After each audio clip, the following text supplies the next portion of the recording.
Actually just sent me the 40 funniest tweets about Taylor and Kelsey. Stand by to launch FanStream Sports. 3, 2, 1. Let's start. Hello, sports fans. Welcome to FanStream Sports. Nothing but pure sports. This is the JP Show. JP, it is so good to hear you back on the air. Stand by. Now, here's JP. All right, welcome into another edition of the JP Peterson Show here, coming to you live from the Kingmakers studio in beautiful Midtown Tampa. And we got a great show for you today. Trevor Sikkema, one-time reporter, Tampa Bay trade, now big shot at PFF, will join us and break down the Buccaneers roster. We'll break it down as well from our perspective. And we'll talk a little bit of Rays. It was more about the opposing pitcher, Parker Messick, last night than it was about the Rays, who got shut out again. The Ryder Cup announcement will be at 11 o'clock. John Gerber is going to join us with his instant reaction and maybe some betting advice. And who knows? And maybe IndyCar Tim will drag me into a Taylor Swift. Yeah, because everybody knows that's on the top of my topic list every day is Taylor effing Swift. You're the Swiftie. What are you talking about? The Swiftie. And yes, you know, I always lament the fact that my daughter is a very personal person, and I let her live her life. I'm not a helicopter parent like her mother. She doesn't need to. She doesn't need to, especially when she's the other one's a freaking yeah. Anyway, but she called me yesterday, and I'm like, "Whoa, what do I owe this?" And it, you know, and that's kind of been our thing. I've taken her to every Taylor Swift concert tour there has been. We haven't missed any. Kind of our thing. And we grew up. I taught her a few notes on the guitar, and then my daughter just took off and became an incredibly talented woman. Many of you who are longtime fans of the show have heard her. But yeah, so we've done the Swiftie thing, and I'm a Swiftie, no question about it. But there's a lot. Listen, I might have not ever been more disappointed in a human being than I am in you right now, JP. I'm just saying. No, I get the daughter relationship. I get it. I got that too. But if my daughter asked me to go see Taylor Swift with her, I would say, sweetie, I love you very, very much, and I support everything you do. But for the love of God, please find someone else to take your dumb concert. I got her a Taylor Swift signed guitar many years ago for Christmas. How about that? So yeah. Sure it wasn't auto pen? No, I know for a fact she signed it personally because my friend, it was when I worked at a radio station here in town. We had a country affiliate, and it was right after, it was actually, I think, the day after she won her first Entertainer of the Year award. And typically when they come into town, the radio station will bring them into a room with a bunch of stuff that their clients have brought in to get signed by the artist. And this was before Taylor exploded. And they would come in and they just sign it. And I'd be like, hey, if I get you a guitar, you think she'll sign it? I'll put a little inscription on there that I write, and then she'll sign it. Yeah, sure. She'll probably do that. Okay, cool. So she walked into the door to sign all this stuff, and all the stuff was there. And our management was like, no, we're not doing that anymore. Like, we've gone to another stratosphere, so we're not doing the signing thing anymore. And Taylor, to her credit, said, no, I'm still doing this. I'm still doing it. So she went around and signed everything and actually looked at the inscription and said, oh, that's cute, and then signed it. So I know she signed it personally because I have a witness. All right. So that's cool. And so we've always had our Swiftie thing. But listen, I'm happy for them. But all the what's crazy is how you people are reacting. Like this is the closest thing we have to a royal couple in America. Oh, my God. God, are you serious? Oh, he got her at 1.3. He supports me so much. He's the greatest. Is it really that hard to support you when you send the private jet? Oh, he comes to my concert. You send me a private jet, I'll come to your concerts. I mean, how hard is it to support Taylor Swift in her career?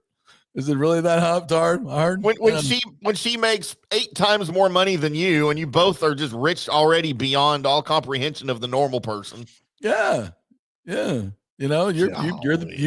were selected to be a global superstar. We know how that whole thing works. and you've done it well. You support the right politicians. You sell out to Pfizer, all those. But if you can live with that at night, good for you. If the money makes you sleep better, you said you weren't going to get into any of that. If money makes you sleep better by killing people, fine. Good for you. I hope you guys have a very happy life. But I know this because I witnessed it. When this breakup comes, and it will come. I don't wish it. I'm a student of history. I know I've heard every one of her songs. Well, not everyone. But I know what her history is, and I know what his history is. And I think we all know where this is going to end. And we all know 2022, what happened to the Buccaneers when a relationship went bad. It destroyed the entire team. When Tom Brady got the divorce and was going through all that stuff, it took a team that won a Super Bowl, got close to next year with 14 wins, destroyed Philadelphia in the playoffs, lost to Detroit. That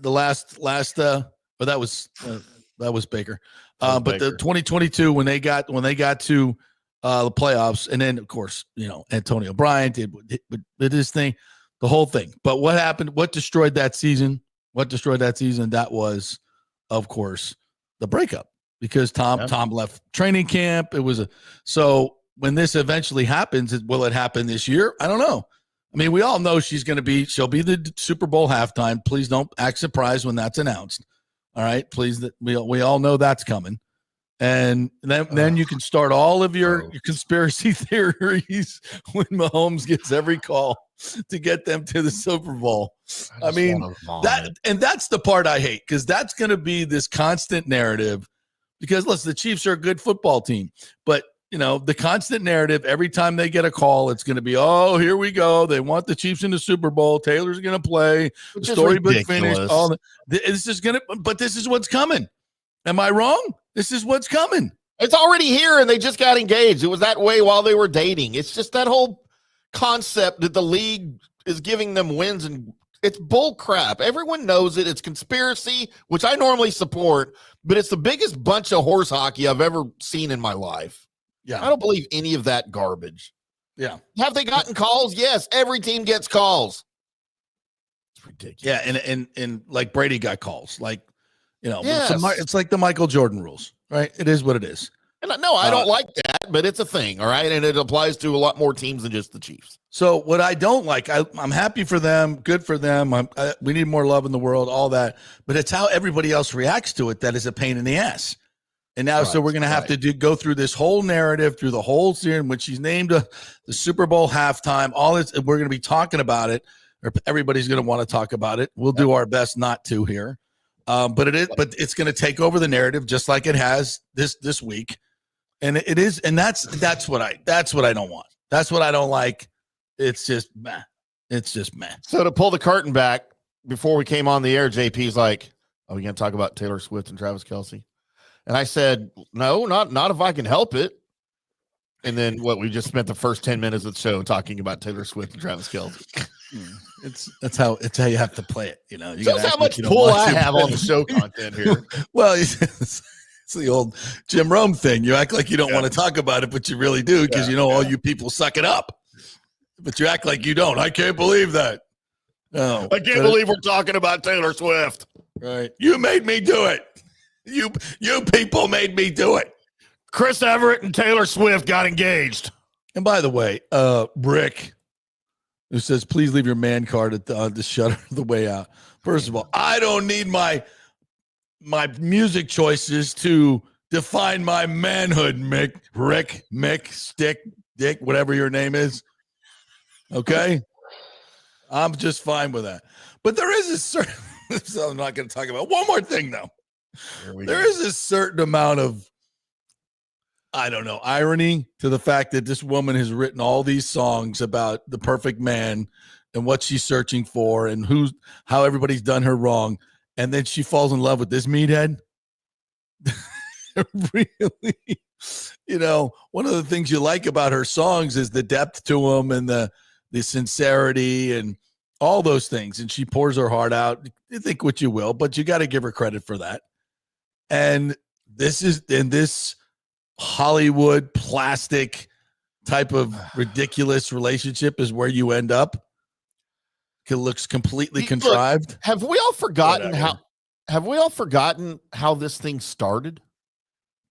Because we wrote, I wrote the story for Chiefs Kingdom, and we talked about it on the air here. I talked about it on the Colby Sapp and IndyCar Tim show the night that he attended a Taylor Swift concert before they had ever met and begged to get backstage to meet her. Yep. Right. Pretending to be someone of some importance. He made a bracelet for her. And she would not give him the time of day because she didn't know who he was. Oh, he's just some nobody.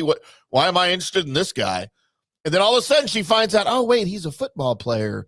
He can get me new fans and he can promote my image and he can progress my career and find me new, and now all of a sudden she's interested and now they're dating and now they're engaged. So I hate it. I hate it so much. I don't wish failure on their marriage, but it's going to happen. And don't forget, they're both 35 years old. Please tell me they're not going to have kids. No, you kidding me? Too old to have kids. That would take the focus off themselves. How could they possibly do that? Sacrifice for another human being? No, narcissists aren't very good at that. I mean, my parents were way beyond 35 when I happened, but my mom had also had her tubes tied like 4 years before I was born. So I was just determined. But look, people don't need to be having kids at 35 years old. Some of the tweets, though, were pretty funny. I saw one that said the prenup's going to be longer than any book Travis Kelce has ever read. I'm like, yes. Unmarried ladies in our 30s, we just lost our strongest soldier today.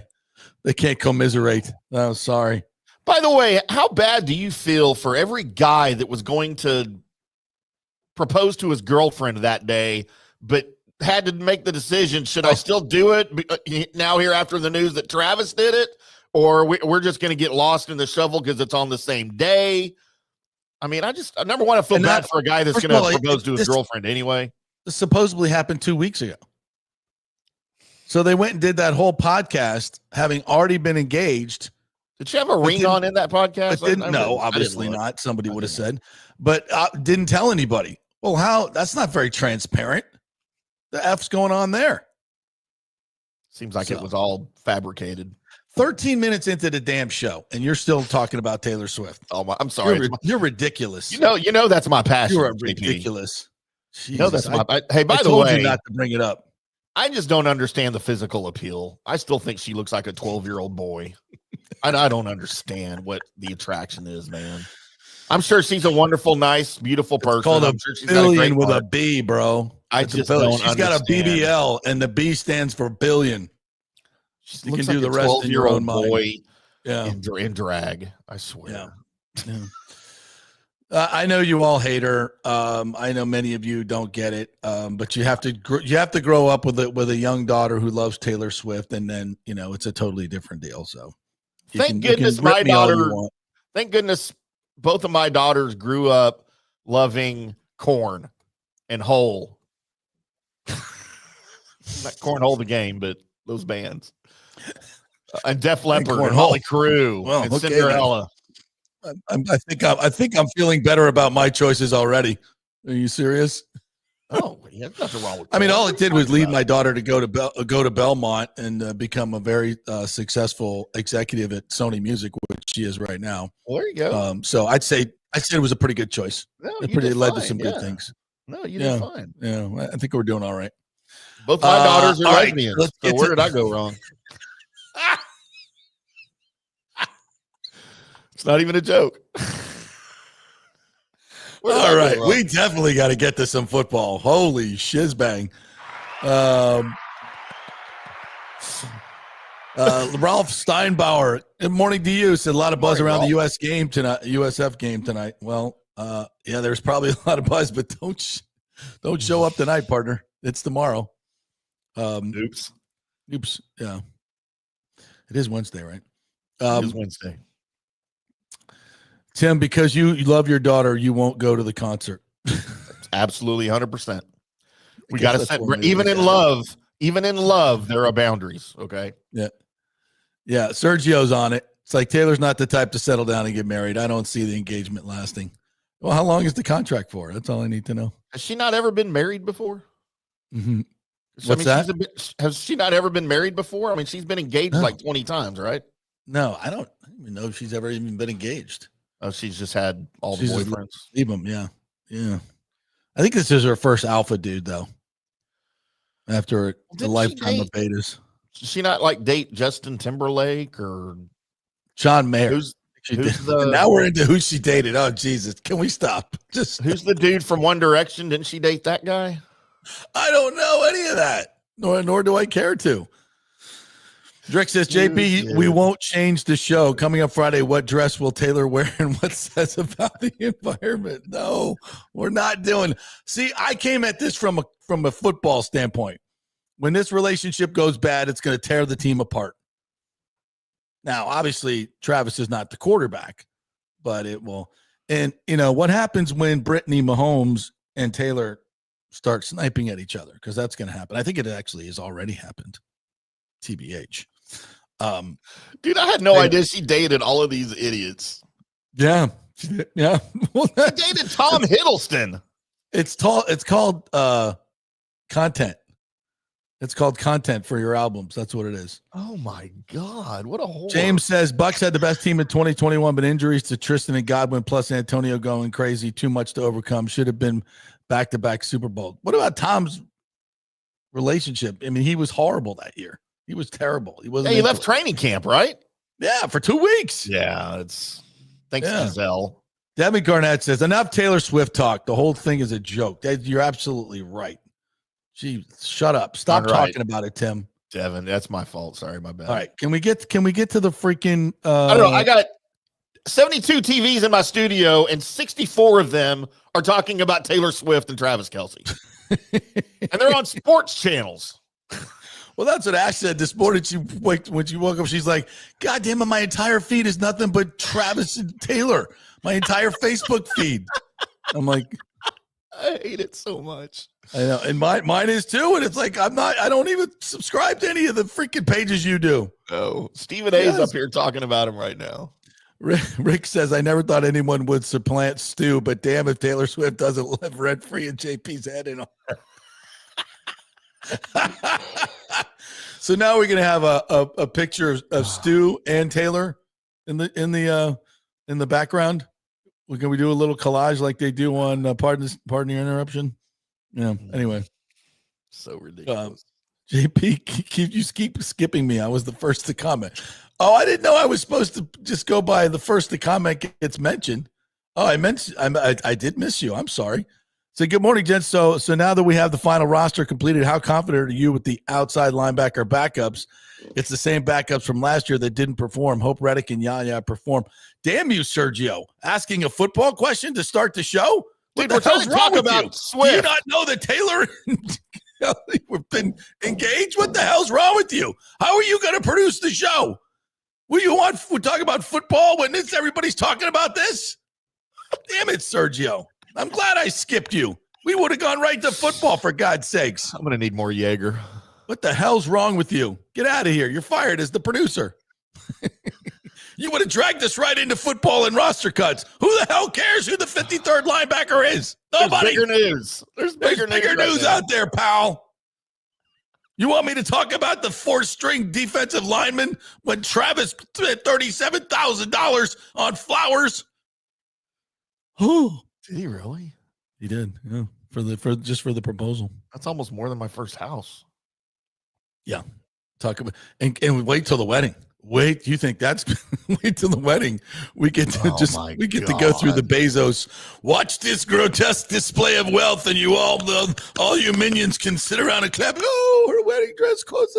We'll never get you there. can feed 17 villages in Africa for the entire year with what you paid for that stupid ass dress. Yeah, but it's not their job to feed villages in Africa. It's their job to live in excess. John Hill says the divorce album will be epic. It will be. My God. Is she going to go grunge? She's going to go dark, isn't she, after the divorce or the breakup? Yeah. I might like some of her music then. Yeah. Exactly. Is she going to turn into Alanis Morissette? Never. It's way too deep for her. It's way too much content. Yeah. Plus she's not going to say F on a record. Or I think she actually already has. Has she? I think she has. Is she Yeah. too young to cuss? No. She's 12. She says it all the time. All right, let's get going. Adam Thielen, by the way, traded to the Vikings. Back to the Vikings. Back to the 35-year-old Adam Thielen in a blockbuster deal. Went to high school there, went to college there, and played pro there 9 years, and now he's back. He took his money in Carolina, and now he's back.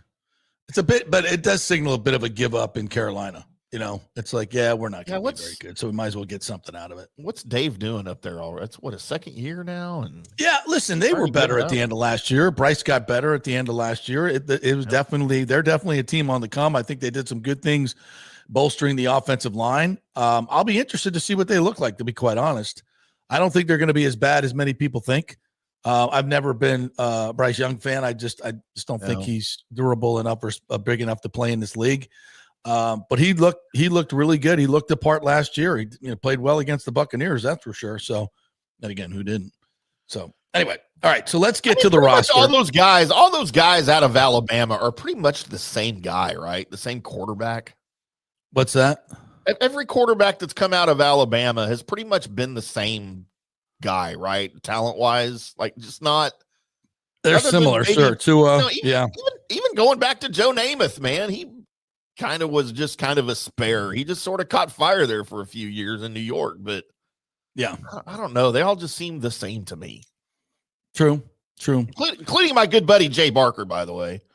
Yeah, they're never, they're just more team oriented, fill a role type guys. They're never really kind of superstars. I mean, Jalen Hurts, I guess, might be an exception, but I don't know. Yeah. I don't think he's got benched in Alabama. Yeah. Right. Yeah. So anyway, so can we talk about the goddamn roster for a second? I don't know. Does anybody care about Hey, did you hear Taylor Swift got engaged to that tight end from Kansas City? Oh, Lord. Damn, I can't believe I didn't ask Trevor Sikkema about it yesterday. I know. What the crap? All right. So obviously the biggest, I don't know, when I could call it shock, it certainly wasn't a shock here, but the biggest change going in to training camp and coming out is at quarterback as Teddy Bridgewater takes over for Kyle Trask. We've talked about that ad nauseum for the past couple of days, but finally Todd Bowles got a chance to address it, and I think it was pretty straightforward. So here's Bowlesy. So he brings yesterday experience, but he brings a wealth of knowledge. He can command the offense. Right now, him being older has a lot to do with it, but him being accurate and understanding what we're trying to do has a lot to do with it as well. And we had Kyle for 4 years, and it was a good 4-year run. We just feel like we got a better chance with Teddy. Yeah, it's as simple as that. You heard him mention accuracy. I think also,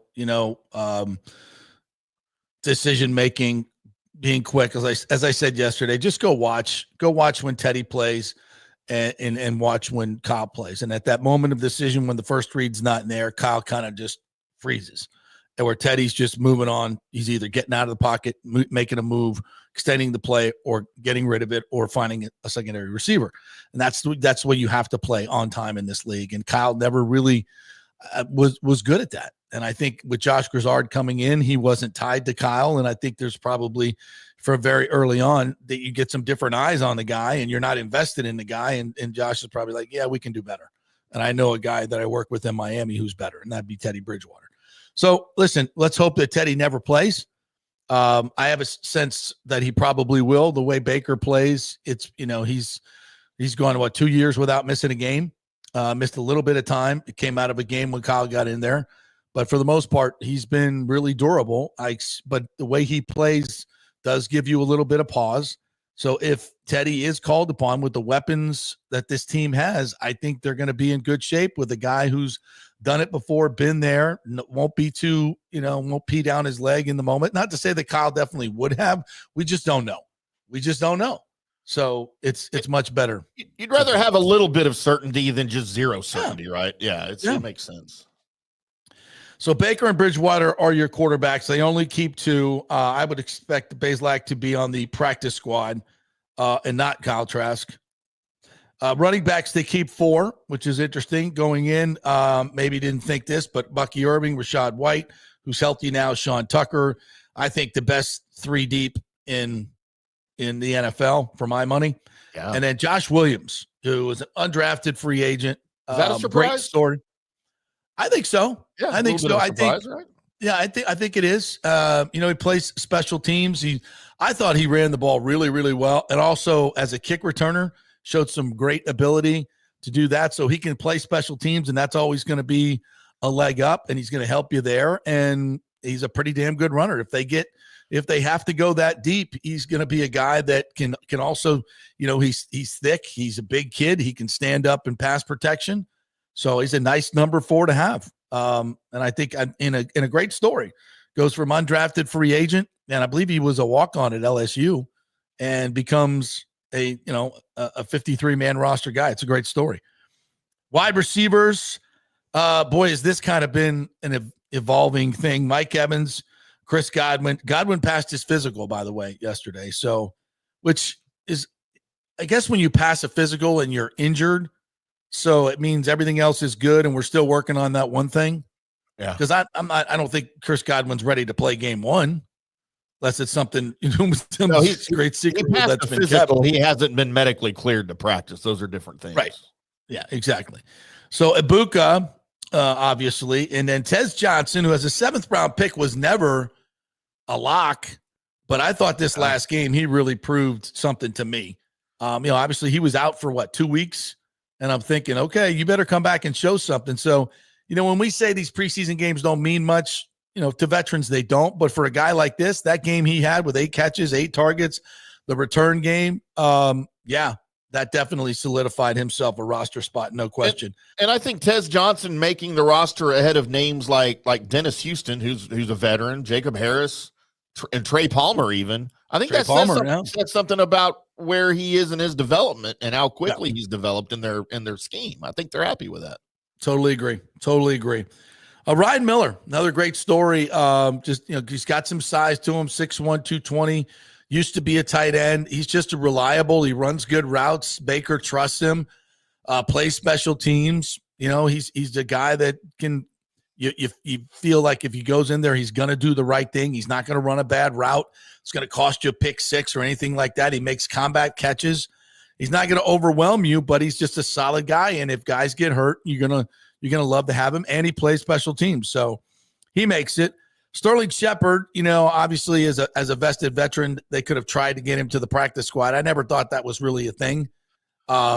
If you like him, you stick with him. You don't give him a chance to go somewhere else for more money. And I think, with Godwin hurt and J-Mac on injured reserve, I think Sterling Shepard's going to get a lot of run, because I think he hits the field before Tez does. I think he hits the field before Ryan Miller does. So I think Sterling Shepard, while Godwin is out, is going to probably, in a 3 receiver set, going to be the starter. I think it's going to be Mike, Sterling, and Ibuka. I could be wrong, but I think those are the 3. So I think Sterling, and he's had a really good camp. Last year, remember, he was out of football, and then they brought him back. I think there was some transition time, but he showed up in great shape. He's had a great offseason. He really kind of pops when you're out there at training camp watching him. So I've said this from the beginning of training camp. I think Sterling Shepard's going to make this team, and he did.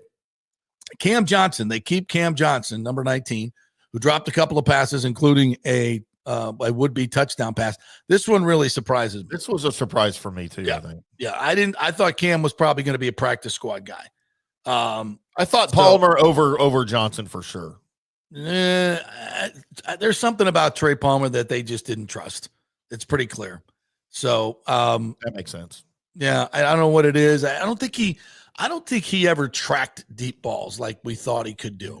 Mm-hmm. Like that was going to be kind of his thing coming out of Nebraska. He's very productive, great speed, take the top off type of guy, but he never really was good at tracking the ball, adjusting, and coming back to make those plays. So, and that was, if you're not good at the main thing we hire you for, you're going to be gone. Yeah, I thought he'd be more of a Brandon Cooks type guy, but he never really developed into that, did he? No. And Cam Johnson he wowed us last year. He's very elusive. We saw that in the return game the other day. I just think they see this guy has more upside, and they didn't want to expose him to the waiver wire.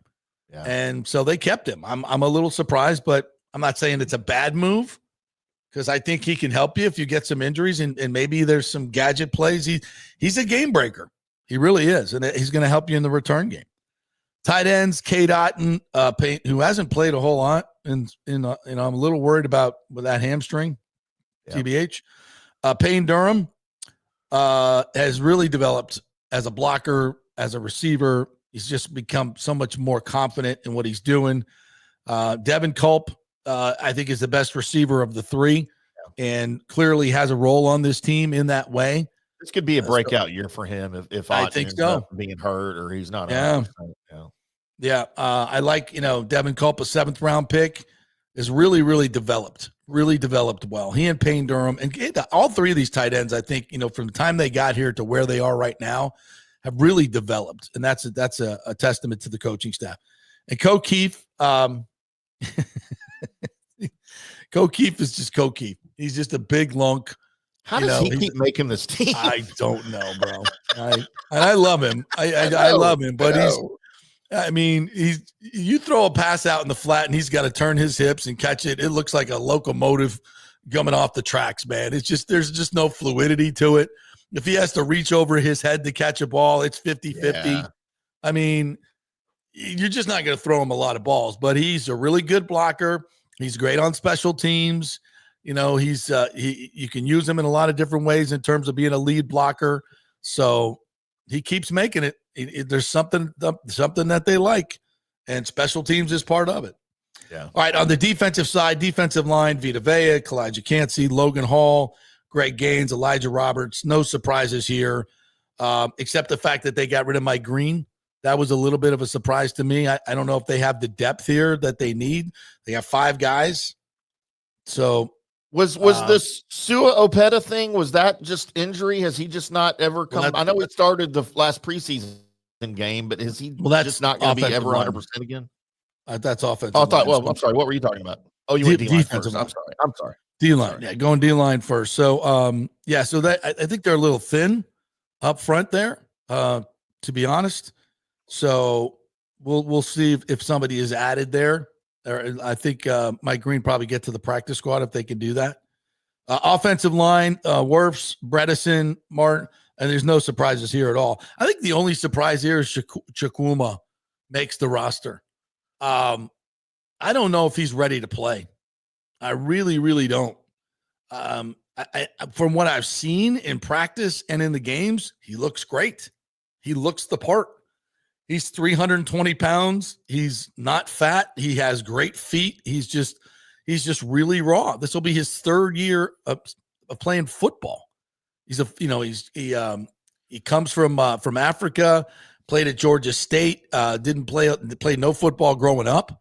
And they just looked at him and like, Jesus, you're 6'6", 6'7", 335 pounds. You got, or probably 320. You've got great feet, great athleticism. He's got great length. I just think that he was just too good of a project to expose to the waiver wires. I mean, anybody that's watching this cat on tape is going to go, you know what? He's a good player. And I've said this about him. He reminds me a lot of DeMar Dotson, who was a basketball player at Southern Miss and a defensive lineman, and came to as a really raw offensive lineman and end up being one of the better right tackles in the league for 6-7 years. And I think Chukwuma has a chance to be that guy. So he makes it. Elijah Klein has great versatility. Charlie Heck obviously is a starter, so no big surprises here. But they may be looking to add something there. So what was it then with Opeta? Because when he was in Philly, man, he was pretty good, and I know he's constantly hurt. Yeah, and I guess the ACL in camp last year, I know he came back in the final preseason game this year, but, is it just a matter of he's just not going to be healthy? But it seems like, at some point, you're just like, dude, I mean, do you really want to play football? He's constantly hurt. I mean, can you not play football? It's at some point you just got to move on. If you can't suit up. I think, and if it's injury, some guys can play through injuries and some guys can't. And obviously an ACL, you're not going to play through that. But, what I don't know. I'm not here to dog the guy. It just seems to me that he could never get healthy. So I think that's it. The corners, Jamel Dean, Zion McCollum, Benjamin Morrison, Jacob Parrish, Kendall Vildor makes it over Bryce Hall, which I think was a little bit of a surprise. and Josh Hayes. I think this group could be upgraded. Maybe at the bottom. Josh Hayes makes it over Bryce Hall probably because of teams, and because Josh is not the best cover guy. So, interesting there. Linebackers, Levante David, Yaya Diaby, saw the outside linebackers as well. Servastier Dennis, Hassan Reddick, Chris Braswell. Crazy, huh? Yeah, I mean, a second-round pick.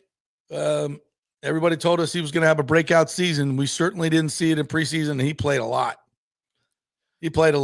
Yeah, for a second-round pick to still be on the bubble after his second training camp, it just seems a little sketchy. It just does nothing. Yeah, like he just doesn't make an impact out there. And he was going against third-team linemen and offensive linemen. Yeah, it's just, come on, man. You got to be better. You got to show me more. And just didn't. So, kind of giving me a JTS arc of his career. And we stayed way too long with JTS. So hopefully we'll find somebody better at some point. Deion Jones, the veteran middle linebacker. John Bullock, great story out of Nebraska. Kid walked on, redshirted at Nebraska. Played under the great Tony White. Now the DC at Florida State, and had a really great senior season. Gets a tryout with the Buccaneers. They like him. Comes in and makes plays on special teams. I think Nick Jackson was better in base defense, and hopefully he'll be added to the practice squad. But Bullock makes the team based on teams, and good for him. Good for him. Anthony Nelson, obviously one of the great backups in this league. And Marquise Watts makes the squad as well. I think is another guy that really hasn't shown a whole hell of a lot. So I'm a little, maybe I'm a little surprised that they kept him. I'm sure this is very special teams oriented as well. So, but good for him. While we're here, let's address Sergio's question since he was first to comment, and we're giving him credit for that. He's not very sure about the backups at linebacker, especially on the outside. He says they're the same backups from last year that didn't perform. So why should we feel more confident other than the starters about this linebacker core? I'm with you, Sergio. We didn't upgrade. We did not. We came into this year saying we need some work at edge. We need to go out and sign a veteran and then draft somebody. And we did. We draft David Walker, but still fourth round. Fourth round. We had opportunities. We decided to go with Ben Morrison in the second round and Jacob Parrish, and I like both of those picks. I like them both. And maybe they felt they had a great grade on David Walker and they knew they could get him in the fourth round and they could, he would be a surprise. And he showed a lot of really good things until he blew out his ACL. So, I mean, if the Hassan Reddick goes down, it's the same group and it's not impressive. So that would beg the question. Not impressive. That would beg the question here. Does the comfort of having Ibuka at wide receiver and adding that depth to that group outweigh the lack of a deep pass rush core here? What if they didn't take Ibuka? What if they went pass rush? What if they went edge rusher in the first round? Where would we be now in the wide receiver room, and where would we be now on defense? Well, I think Ibuka, you got to remember this team wins games by scoring points. Yep. It's the offense. Let's not get it twisted. So Ibuka fills a tremendous need. I mean, if you were sitting here without Ibuka right now, I'd be going, whew. Yeah, we'd be worried about the wide receiver room, wouldn't we? We really would. We really would, especially with J-Mac getting hurt. So, it seemed like a luxury pick, turned out not to be. And listen, are we better for Ibuka on the team? Yeah, and in the future too. I think he's going to be a future captain and a perennial Pro Bowler and all that stuff. So it's not like we should have gone edge. No, I don't think so. But it is what it is. And I think they may add a Zadarius Smith. Yeah. Jadeveon Clowney. I think they should, frankly. I think they should go out and get him. And there's still time for that. There's still time. Yeah. If that's what they decide to do. Specialists are good. We're in good shape here with McLaughlin. I think he's the best kicker. And if he's not the best, he's top 5. I mean, he's just absolutely fantastic. He's missed 2 field goals or 4 field goals in 2 years. Yeah. 96% or some ridiculousness, and 50 plus is just nothing for him. Just nothing. So, and then Riley Dixon has showed really, really well in this preseason. That's going to be a big deal for this team. You know, having a punter that you can really count on and can flip the field in big situations, is accurate inside the 20, all that stuff. Those are hidden yards that really, over the course of a season, especially for a defensive coach, that's why you could tell Bowles is just absolutely enthralled about that. The safeties, Winfield Jr., Tyke Smith, Izzian, who's still dealing with that oblique injury, Kayvon Merriweather, and Rashad Wisdom. There's another That's a surprise. Yeah, that's a surprise that Wisdom makes the team. Yeah, and again, you know, is it worthy? Is that a great group of safeties? I love Izzian. I think he's one of the best tacklers we have in that second. I think he's the best tackler we have in the secondary. Merriweather's been a little iffy, but he's got experience. So, you know, all in all, I think this is a roster that is Super Bowl worthy. I really do. I mean, if they can get healthy, I think it's Super Bowl worthy. Are they the best roster? No. Are they top 8 in the league? I think they are. If you stay healthy, if you manage games aggressively and win these one-score games and become an elite team, that's the difference between, you know, if the Bucs were 6-2 instead of 2-6 last year in 7-point games, look how that turns around. It's a major difference. And a lot of that is about making plays at the right time. Your head coach managing games better, aggressively. So those are huge parts of whether you're just a good playoff team, an okay team that scrapes just to get in every year like the Bucs have been under Bowles, or you take that step to a 12, 13 win team. Yeah. You know, that's what the Vikings did last year. That's, you know, and I see the Vikings and the Bucs as kind of similar teams. And people, you know, some people have the Vikings in the Super Bowl. So, you know, they got to get healthy at receiver. That's where they're hurting right now. So listen, I think all in all, baby, Adam Thielen, got a feeling, more than a feeling. So listen, I think it's a great roster. It's not the best in the league. You're going to hear from Trevor Sikkema here in our next segment.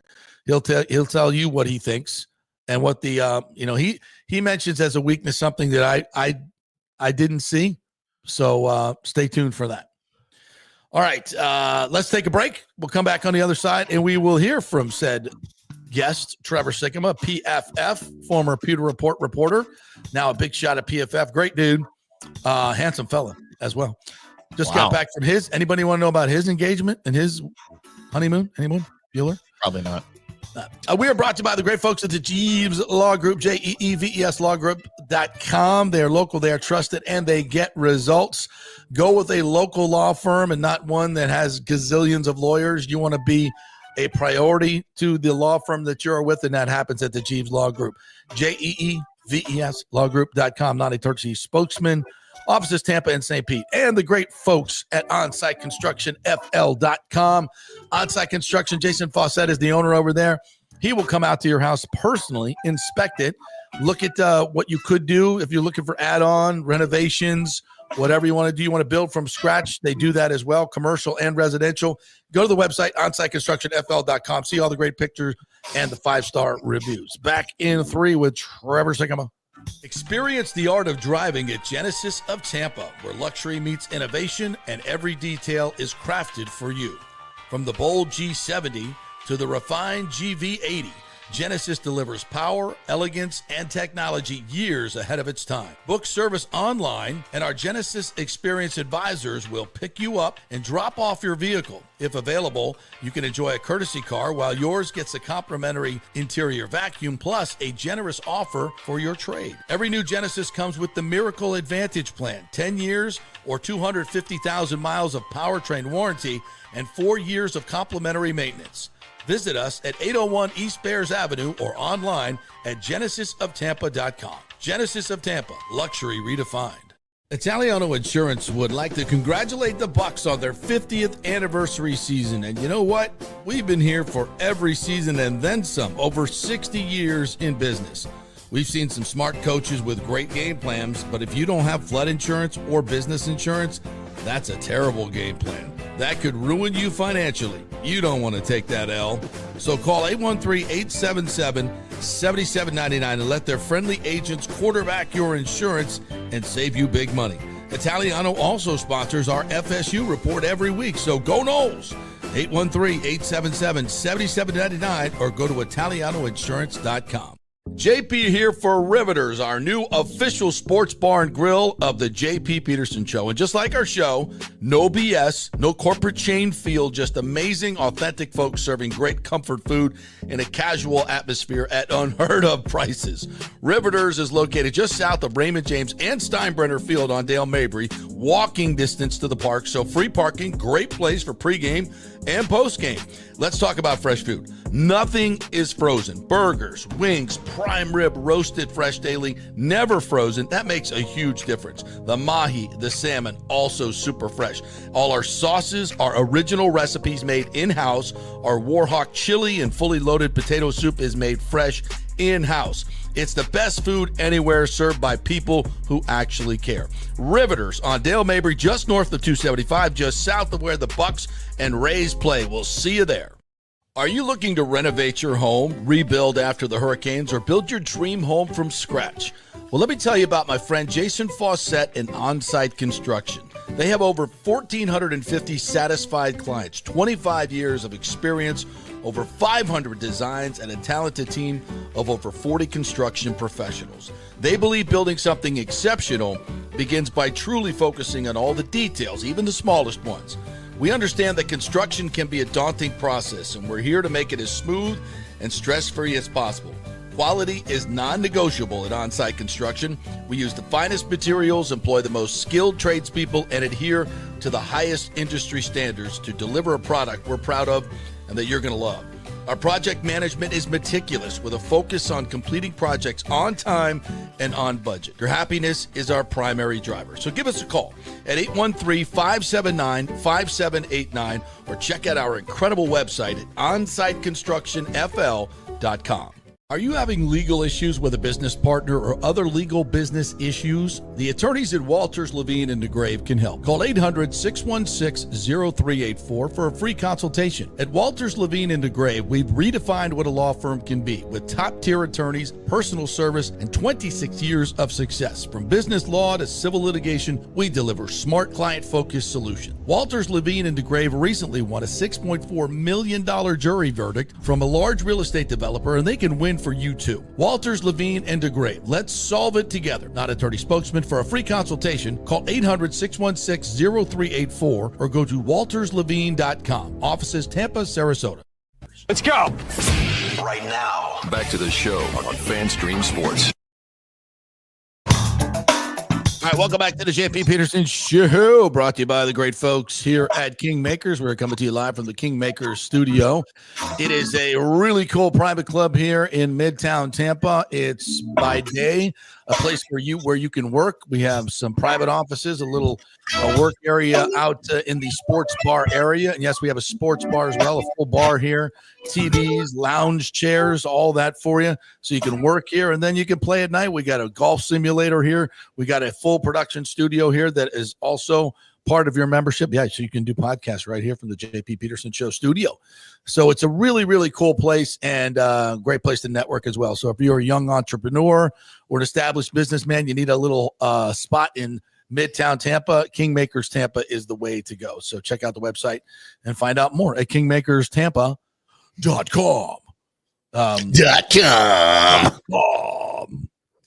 All right, let's get to some of your great comments here today. We have so many great comments. Christopher Cole says Braswell only has one season under his belt and Morrell has 5 or more years.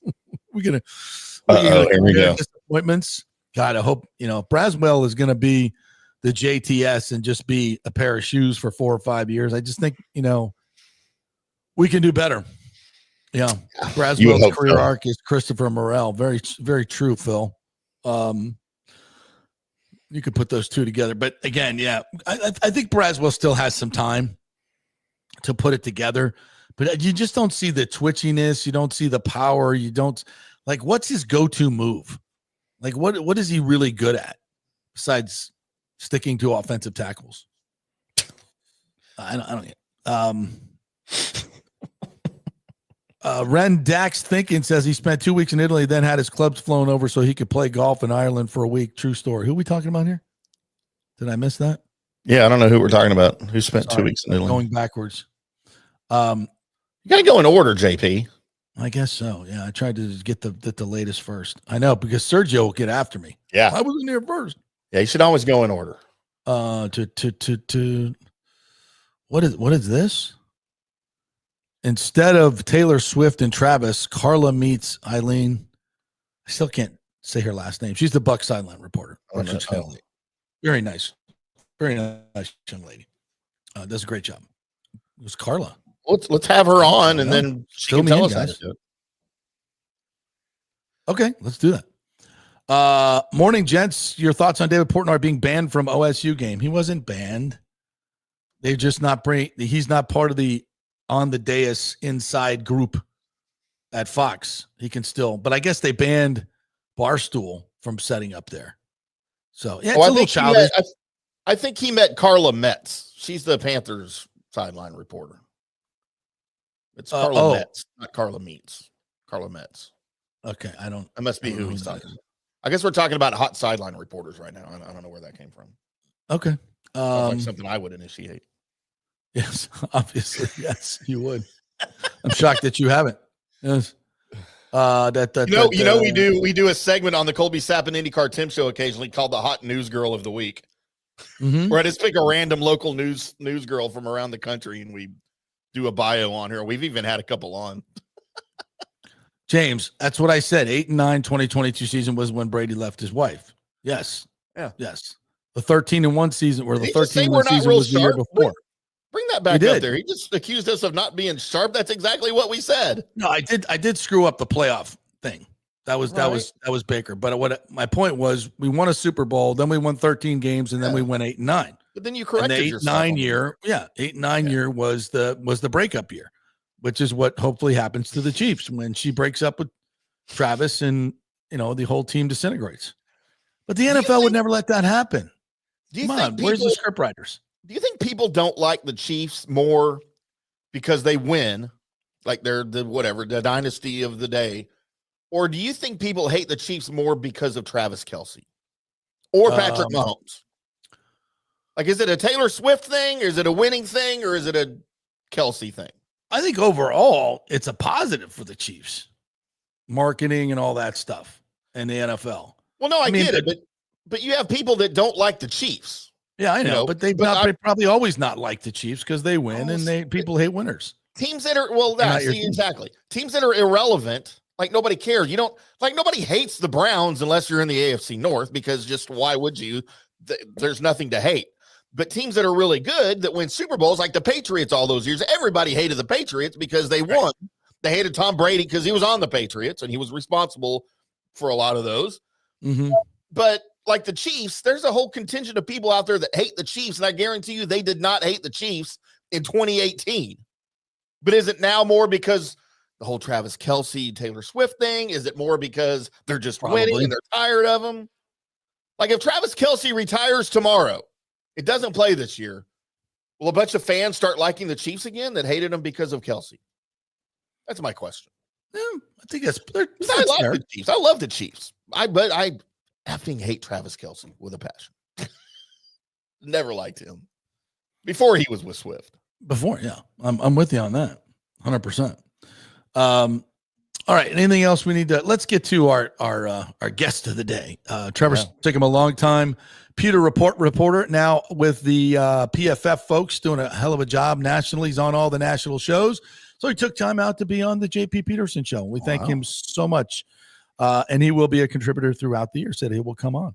So here we go. As we talk Bucs roster and not Taylor Swift. So pleased to have Trevor Sikkema from PFF. Still goes by Tampa Bay Trey, honoring his Tampa Bay roots. How are you, partner? Congrats on all the success at PFF covering the league. Been watching you rise up through the national broadcasters here. So fantastic for you. Thanks for joining us. Appreciate it. I appreciate it, JP. Anytime, man. Anytime that I get to, go on one of the local Tampa airwaves, I'll always take the chance to do it because it's fun covering the league as a whole. But obviously always have a soft spot in my heart for talking Tampa sports. So I appreciate you having me, giving me the opportunity to do that. I'm sure you missed those Pewter Report training camp days here in Tampa and the 100-degree heat, right? I'm sure you missed that, right? I don't know if I missed the 100-degree heat, but I talk to people all the time. It's such a blast being in the weeds, man. Like, it's such a blast. I love it. Doing like this time of year is so cool. Like, the roster's expanded. You get to know so many other guys. You see the draft strategies and the free agent strategies. Obviously, fans are out there for the open practices. And so I don't miss the heat. But I do miss covering this team that closely this time of year. I'm a real sicko. I love football practice. I love training camp. I might complain about the heat once or twice, but hey, I just go get some free water and sit under the tent for 5 minutes and I'm back. I love football practice. I love it more than the preseason games because you see so much more and you get to see things that you never get to see. Coaches working with players, how coaches interact, just stuff that I think is a treat that we're still allowed to watch the entire practice, which, you can't watch FSU practice anymore. So I take what I can get and I'm never going to complain about it. Even if it's hot. Thank you for football practice. It is funny. My first year that I was there with Pewter Report was 2017. And I remember I got hired in January. So like the season had ended. So I got hired for the off season. And then when training camp came around, I was like, oh my gosh, like hell yeah. Like we get to cover training camp. Like it was great. And training camp was awesome. And then the regular season came around and I was like, all right, time to go watch practice. And Scott was like, nope. Said, nope, that does not happen during the regular season. And I was really bummed out about it. And so from that point on, I knew to take training camp and appreciate it while it's there. It's a lot of fun. Yeah, and it was fun this year. Not a whole lot of battles, but one that was interesting for me, and I've been talking about it since OTAs, is Kyle Trask just regressing with Josh Grizzard's offense, although it's not much different. And I kept asking Bowles about it, and they finally made a move and released him. It's a big talk on the show yesterday. What are your thoughts? Yeah, I mean, look, no surprise to me. You don't sign Teddy Bridgewater if Kyle Trask is your guy, right? I mean, like that's plain and simple. The second that they brought Bridgewater in, I went, oh, okay.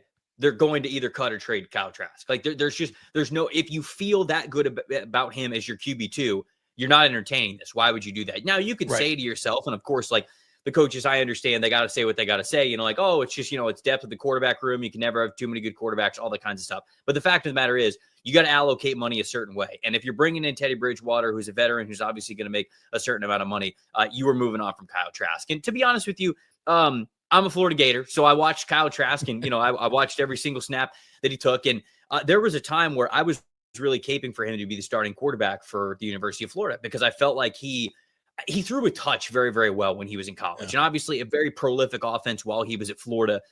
But I was still very surprised when the Bucs took him in the back end of the second round in 2021, mainly because the timing didn't really make sense to me.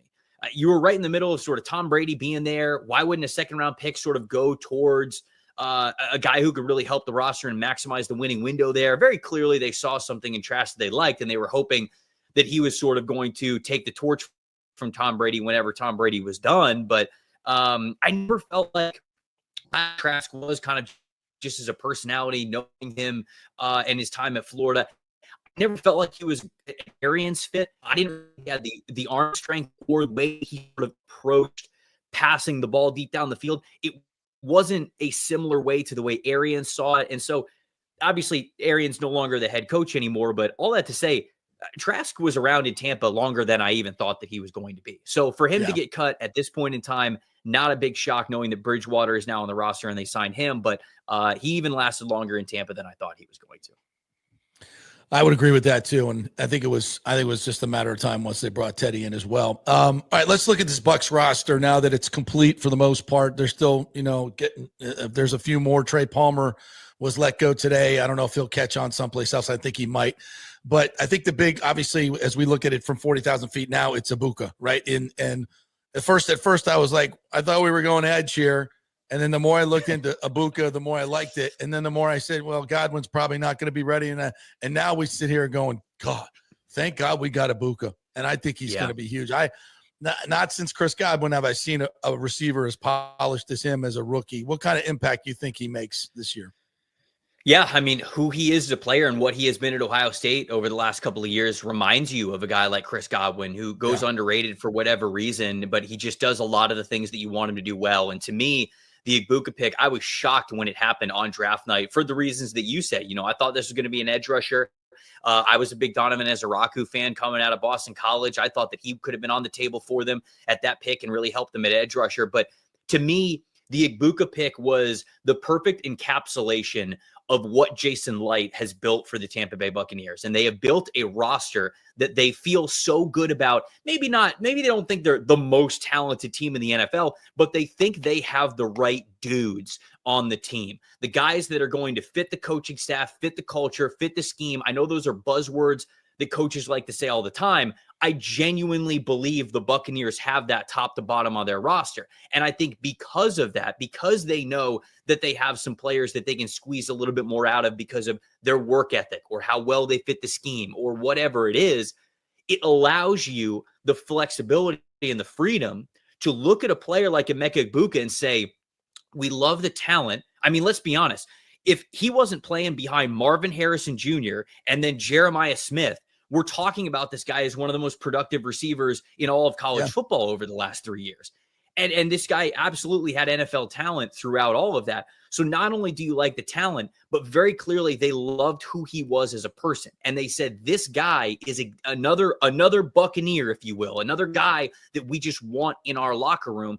And they've done this is basically the fruits of their labor of how Jason has built this team, giving them the freedom to take Egbuka. And I'm with you, man. I mean, how much better to have Egbuka and Mike Evans to go out there in week 1, and then you're getting Chris Godwin back in a couple of weeks after that. And then when Jalen McMillan, I know he's going through the neck thing, but like even whenever he comes back, I mean, that is probably the best 4 wide receivers in the NFL, if I'm being honest with you. So what a luxury that is for the offense to look like that. And as we look at some of the additions, Hassan Reddick becomes the most important because they didn't get that edge and David Walker got hurt. I think they even counted on him to bring him a little bit of something. So Reddick becomes a huge focal point now. And, I was a little iffy on him because I didn't get to know him. But now that we've talked to him and I've seen him in camp, this guy is ready to roll. He's quick. He's powerful. He's a grown-ass man and a serious person. I think he's going to have a huge year. I love the additions of Benjamin Morrison, even though he's still out today. Jacob Parrish, I think, he's going to probably start at nickel. So I think all these are great additions to their defense. And I like Elijah Roberts too, what he showed me, another. So I think their defense gets better personnel wise, but I really think it gets better in scheme. I think Bowles has changed a lot. They're going to be much more press man. I think Larry Foote's had a huge imprint on this and may even be calling some of the plays. We'll see. So I think the more aggressive defense is a huge difference defensively and the ads. What do you think? Yeah, I'm actually not really worried about the secondary. Honestly, like I think Antoine Winfield Jr. is going to have. No, I know, but I think that Antoine Winfield Jr. is going to have a bounce back year. He had a down year last year, dealt with some injuries. He's going to be better because we know he's an all-world safety type of player. I like the fact that Tyke Smith gets to move back to safety because I think that actually makes the safety room better than what it was last year, given how good he is specifically as a run defender. You got Jamel Dean obviously on the outside still. You've got Zion McCollum. I love Benjamin Morrison as that almost sort of just like lottery ticket CB3 for this year. And then who knows moving forward. But I think that Jacob Parrish is one hell of a player. And I agree with you. I think that he could start in the nickel. I felt like he was a nickel when I was watching him at Kansas State. When we got through draft season, there were some evaluators who were like, no, I think that a lot of teams in the NFL think he's outside. I think he's got inside versatility to him. And so it's a young group. It's not the most talented on paper, but I'm genuinely not worried about it. Like, I think these guys are all going to, especially in run defense and tackling, play the way that they need to for the secondary to be strong. I think the defensive line is going to be good enough when they are healthy. I think Hassan Reddick is obviously, like you said, I'm with you. I was in the same camp as you were. Very surprised that they were interested in him. And then once he got to Tampa, the narrative sort of changed. Like you said, like when you guys were able to interview him and get to know him very clearly, whatever was going on with the Jets was sort of a Jets issue, not necessarily a Hassan Reddick issue. So you feel pretty good about that. But I'll be honest with you, JP, the whole season on defense comes down to the linebacker level. Well, 100% to me. It comes down to how much more does Levante David still have left in the tank? And what does Savasier Dennis look like? Because for 2 years, we've been talking about, oh, man, Savasier Dennis, he looks really good. He looks better than expected. He could be Levante David. He could, be taking the torch from Levante David. They think that highly of him. And obviously, he missed a lot of time last year. We barely got to see him play. And there's still a ton of hype for him. What does it look like now? Because if the linebacker level is weak, then all of a sudden that bleeds into, in my opinion, what the secondary can be, how you defend the run, how effective and how aggressive you could be up front. But like that linebacker level is just so important. And I think that those two guys are really what the defensive side of the ball, it hangs on their shoulders. I really do think that. Trevor Sikkema joining us here from Pro Football Focus. Tampa Bay Trey on Twitter. Follow him. It's a must follow. So now as we look at this entire roster, I always say there's probably 8 to 9 teams every year that can win the Super Bowl. I think the Bucs are one of those teams. And I think their biggest thing that they have going for them is that mix of young, youthful energy and talent and great leadership in their experienced players. It starts with Mike Evans and Baker Mayfield. I love Bake, the way he runs his team, the way they love him. He perfectly fits the culture of the city, which I think is always cool. And it seems to work in the NFL if you think historically. So I love this team. What holds them back? Do you think, how good can they be? I think the offensive line being championship caliber, I think could potentially hold them back. Now, again, I agree with you. This should be a playoff team. They should win the division again. I know it's a lot easier. It's a lot easier said than done, but they should win the division again. And anytime you get to the dance, you have a chance, right? So I think that they certainly are one of those teams that absolutely has a chance to make it to the Super Bowl. Now, are they the most talented? Are they going to be the odds-on favorite? No. But again, anytime you get in the dance, you got a chance. I think the offensive line being championship caliber is important because obviously they'll deal with Tristan Wirfs and sort of his knee injury coming back from all that for the first couple of weeks of the season.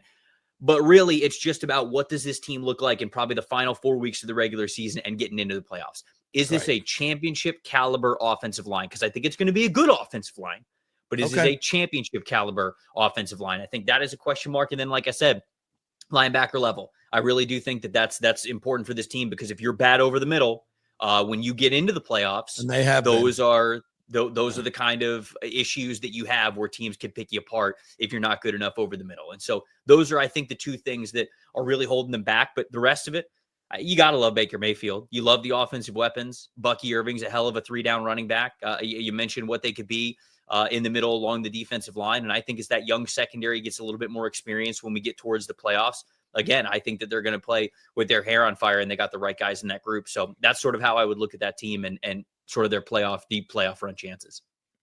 My holdback on this team is with Todd Bowles, who I absolutely love as a human being, and I'm rooting for him to be the best he can be. His decision-making and game management in one-score games has been not good. 2-6, I believe, last year in 7-point games. It's got to be better, and they've done everything to do that. They hired a full-time game manager. He was more aggressive last year. Hopefully that continues. Are there any reservations from a coaching standpoint for you? Yeah, I think so, because I think that we've all sort of seen that over the last couple of years, whether it's been, punting in situations where, hey, all the numbers tell you to go for this. And I get, like you say, you go with your gut or whatever, but football's changing. And I think that football's changing in the way where you need to be more aggressive because that's where the game is. And unfortunately, if you are not going to be aggressive, you might be able to, at the end of the game, say, hey, we played solid. But if you lose the game because another team was more aggressive than you, then you lose the game. I think that you can, there are moral victories in the NFL, right? I mean, they say that doesn't exist. And so I think that Bowles has gotten a little bit better, certainly play calling. I remember play calling being a big issue back when Byron Leftwich was the offensive coordinator of this team. And sometimes it was a little bit with Bruce Arians, but much less. But it's like, for example, hey, if you're passing the ball on first down, it's like, all right, we're passing the ball on first down. We're being aggressive. You get an incomplete pass, then you say to yourself, well, now we got to run the football. No, like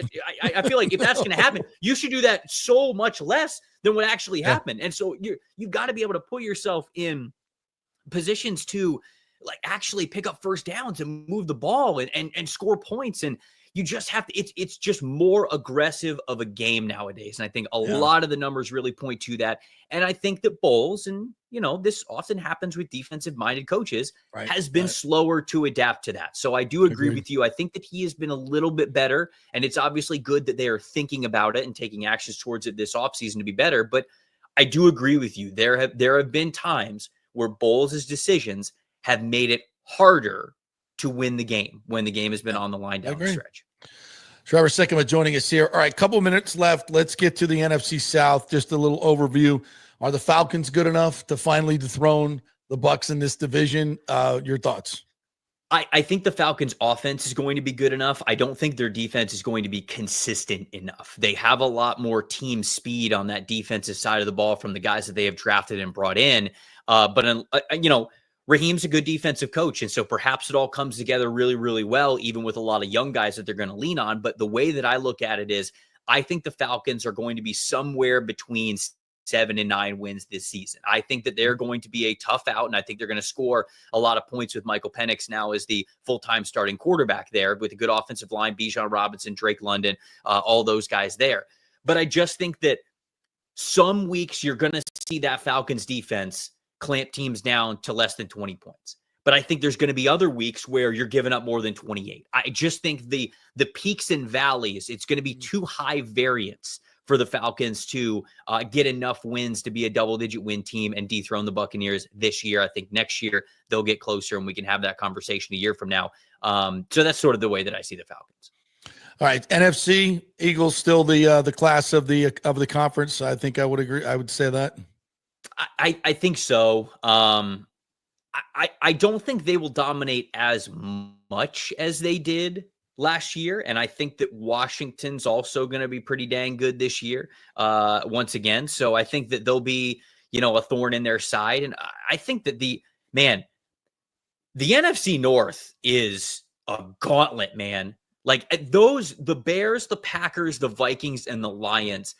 Yeah. I don't know how many times I can think of a division being that good, because if you tell me that the Bears are going to get the real Ben Johnson that we all know, my goodness, like that team is going to have right. And it does look like it. And that team's going to have a massive turnaround. And any one of those teams could not only win the division, but make it to the NFC Championship game. Now, I'd have a little bit more faith in like the Vikings and the Lions than I would the Packers and the Bears, but they are still right there, depending on how much momentum they have. So I do think that the Eagles should be the favorite to have the number 1 seed again. But the NFC, they're getting better, man. I think Seattle's going to be better this year. I think the Niners, if they're healthy, are obviously going to bounce back a little bit. If Matthew Stafford is healthy, look at what the Rams were down the stretch last season. Like, I really do think the floor in the NFC this year is really, really high. Yeah. If you are playing an NFC team this season, there's a chance it's going to be a dogfight no matter who you're going up against.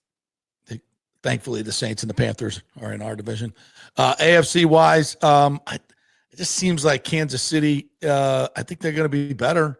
They were pretty good last year, but I think they might be a little bit better.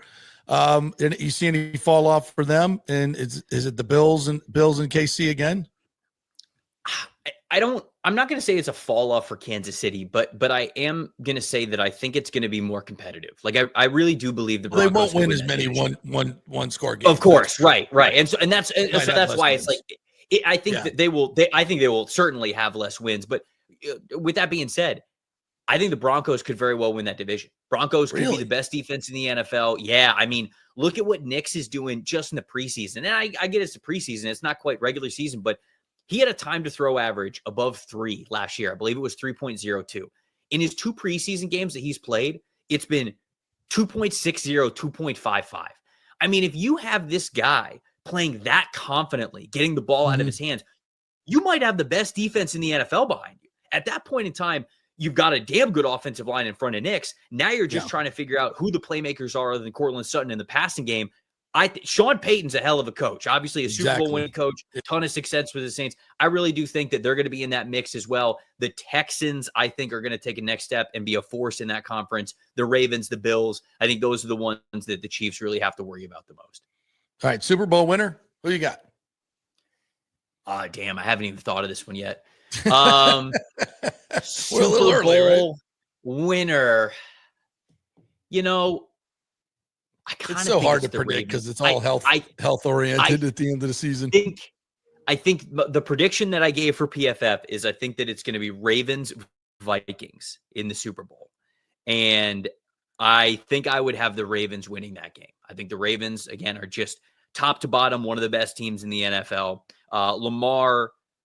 Lamar last year was coming off of an MVP season. He was somehow even better, and he just happened to not win MVP because Josh Allen, it was a coin flip between those two guys. Yep. But like the way in which Lamar operates is so truly unstoppable at times that it's hard for me to not bet on him there. I'm going to say Ravens, Vikings in the Super Bowl. Ravens win it. All right. We won't hold you to that, but we will hold you to getting down to Tampa. You're going to get down. Do you get out to any of the venues at all, or are you stuck into watching film all day? I don't. I unfortunately, throughout the season, the way that our content plan is, I don't get a lot of opportunities where I get to go down and watch games. Tampa doesn't have a Thursday night game this year, do they? Or do they have one? I don't know if we have a home Thursday.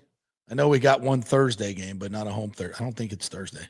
Maybe I'll go on the road, whatever road Thursday, because I can do that one. I can do a Thursday game, but we definitely have it. I should have this memorized by now. That's my bad, but we do have one. But we'd love to see you down here, man. I really appreciate your time, and congrats on all the success. This is pretty Tampa Bay Trey on X. Follow him. Thank you, JP. Anytime. Thanks, partner. All right. Trevor Sikkema right there, former Pewter reporter. Now with PFF, love PFF. Don't always agree with all the grades and stuff, but it's a great resource if you're learning the game or fantasy football, all that good stuff. They do great job over there. Good talking points, in the end, for sure. Yeah, in the end, grading players is subjective, and depending on what their job and assignment is, you don't always know if you're a third party grading player, so it can be a little bit difficult. But I think all in all, they do a great job. Great resource. All right, the Ryder Cup picks are coming out as we speak, and so far the only thing that bothers me, Colin Morikawa. Yeah, that's kind of a shocker. I'm not a Colin Morikawa fan. He's not, ever since the Bay Hill incident where he choked there and then back and forth with the media.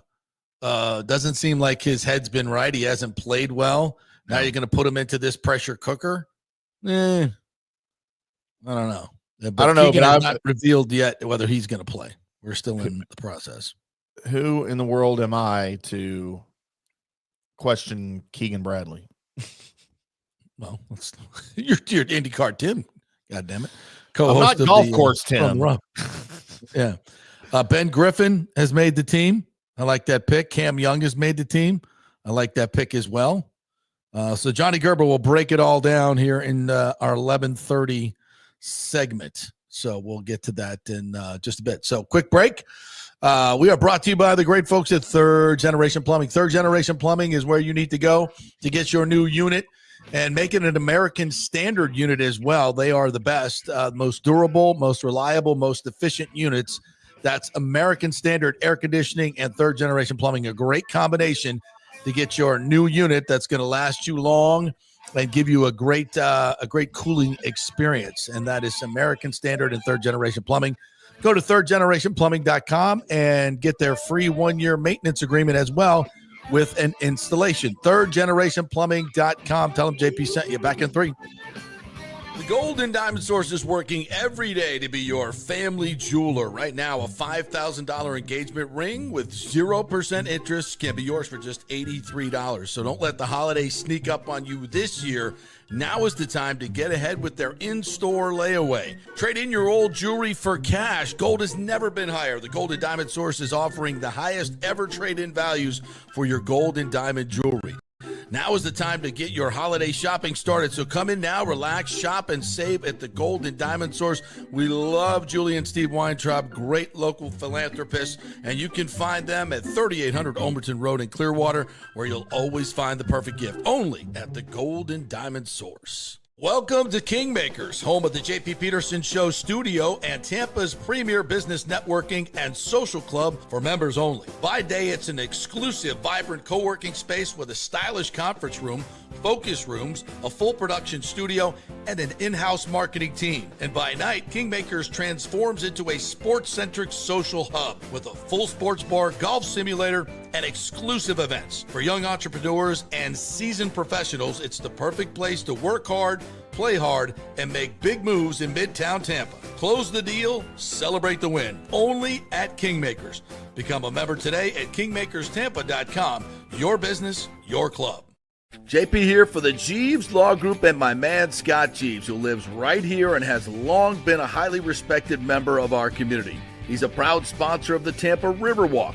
Jeeves Law Group is also a proud sponsor of our Grand Central District in St. Pete and has neighborhood events throughout the year. He has an office on Central Avenue in St. Pete and one on South Howard in Tampa. You can't get more local than that. So when you need an attorney, are you going to hire some huge firm that advertises all over the state or the one that supports your favorite sports show? It's the Jeeves Law Group. We're local, we're trusted, and we get results. For personal injury and personal attention, call us for a free case evaluation.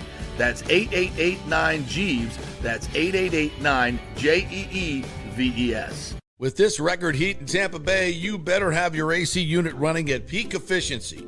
Third Generation Plumbing installs the best American standard AC units. Our split systems offer the highest efficiency available while reducing energy bills and maximizing comfort. That's why Third Generation Plumbing trusts American standard air conditioning, built to last, made to perform. Whether it's a new install or an emergency repair, our family-owned team brings 3 generations of trusted service to your home, now with the unmatched reliability of American standard. Plumbing or cooling, we've got Tampa covered. Call Third Generation Plumbing today, 813-961-8024, or go to thirdgenerationplumbing.com. And we also do AC. Ciao, Paolo Tini here, owner of Caffè Paradiso, voted number 3 People's Choice Award on Open Table. I want to thank all our loyal family of customers that have been enjoying our great traditional Italian dishes we make from scratch every day. It's a great family story we're proud of. Our family moved from Rimini, Italy in 1984. My dad, Caesar, started Donatello, and that's where I got the start in the restaurant business. I started Caffè Paradiso on South McDill in 1995, and we've been there ever since. From our traditional ossobuco, a veal slow roast for 4 hours, to our daily fresh catch, the Gruppo Paradiso, with a piccata sauce and lobster claw meat, homemade pasta like lasagna, farfalle salchicha, which is a bow tie pasta homemade with fresh sausage. Hold on a minute, JP's favorite. I love it. So come and have a glass of wine with me on South McDill. Get a reservation on Open Table and see all our 5-star reviews. Ciao, see you soon at Paradiso. Let's go. Right now, back to the show on FanStream Sports. All right, welcome back to the JP Peterson Show, brought to you by Genesis of Tampa. Brand new dealership right here on 801 East Bears. We were out there this weekend for their semi-grand opening at Genesis of Tampa. Great cars. If you've not driven the Genesis line, test-driven the Genesis line, you must do it. And by the way, Mike Murphy was on the show. Michael Murphy was on the show. We talked a little Hurricanes football and college football. He's a huge fan. And he said, if FSU beats Alabama, he will make your first payment of your lease. If you go get a Genesis lease and FSU beats Bama, he will make your first payment. How about that? How about that? But you got to, even if you're an Alabama fan, even if you're an Alabama, you're pissed off because they lost, and get a test drive and tell them JP sent you, and you heard it on the JP show. There you go. That's $400, $500.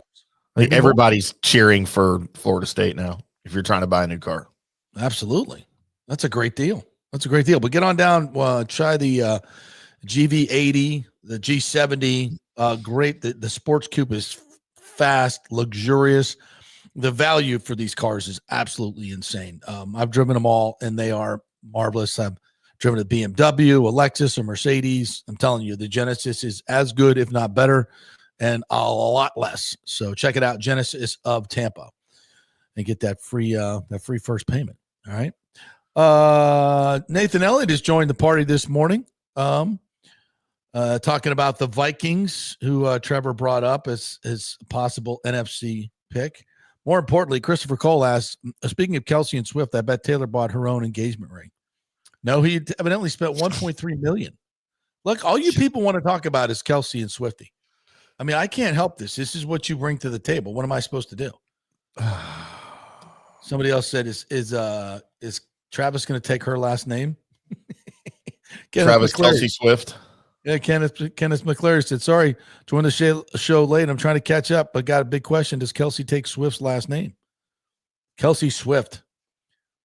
Sounds like a sorority girl. Kelsey Gross. Swift. Yes. All right. I want to talk. Johnny's here if you want to talk golf. Yeah, let's do a little golf. I told him to come on early because I was tired of Taylor, Kelsey. Well, Travis you're the one who Swift keeps conversation. bringing it up, for God's sake. Hey, did y'all hear that Travis Kelsey and Taylor Swift got engaged? Let's ask John Gerber how this affects the Ryder Cup. Everybody wants to know, John Gerber, PGA Pro, prognosticator extraordinaire. How does the engagement affect the USA's chances at the Ryder Cup?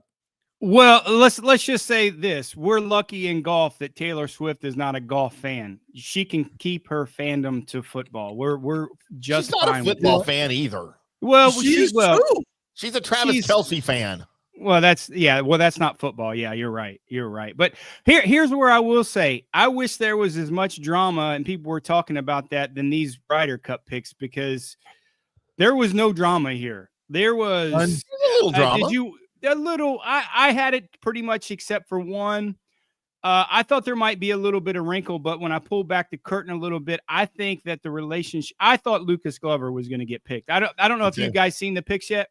Yeah, we got him right here. Run them down. Going down the board. Tim and I talked about this the other day. I had them all, and I would switch out Colin Morikawa with probably a Lucas Glover or someone like that. But when I pull back the onion, now think about this. I'm not a conspiracy theory person at all, but relationships on the PGA Tour matter a lot. And the relationship that Lucas Glover was outspoken about Phil when he left to live and the guys that left to live, I think as close as Keegan is friends with Phil, I think that might have hurt him a little bit. I mean, if you look at Lucas Glover's pedigree, he won the U.S. Open at Bethpage Black. Yep. He's a guy that has never played a Ryder Cup, and the guys love. They love playing with Lucas Glover, and probably his last shot, right? And I think there's, with the inexperience that they have on this team, I think it's a little bit of a mix. I mean, first timer Ben Griffin, Cam Young, guys like that. I think an elder statesman, maybe like a Lucas Glover, would have maybe fit a little bit better than Colin Morikawa. I mean, if you look at Morikawa, he's one of the shortest hitters on the PGA Tour. The golf course is going to play 7,700 yards, and if you look at New York in the fall, in a month when they're going to play, it's going to get windy. And he's the worst spin player on the PGA Tour. And I think that he would – I just didn't – he went chalk. First three he went chalk, which, okay, cool. If the people think – by the rankings.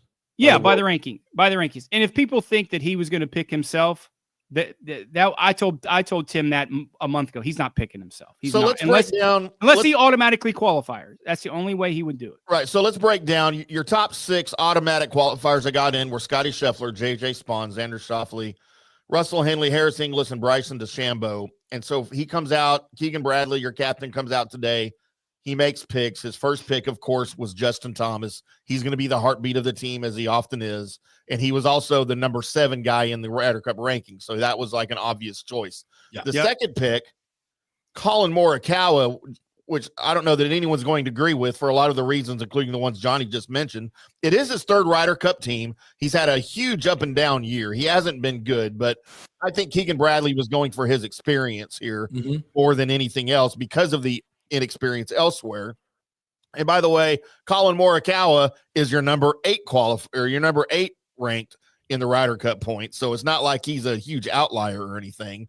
And then your 3rd pick, Ben Griffin, which, wow. I mean, I don't know if it's a huge surprise because he's played pretty well, but he has no experience.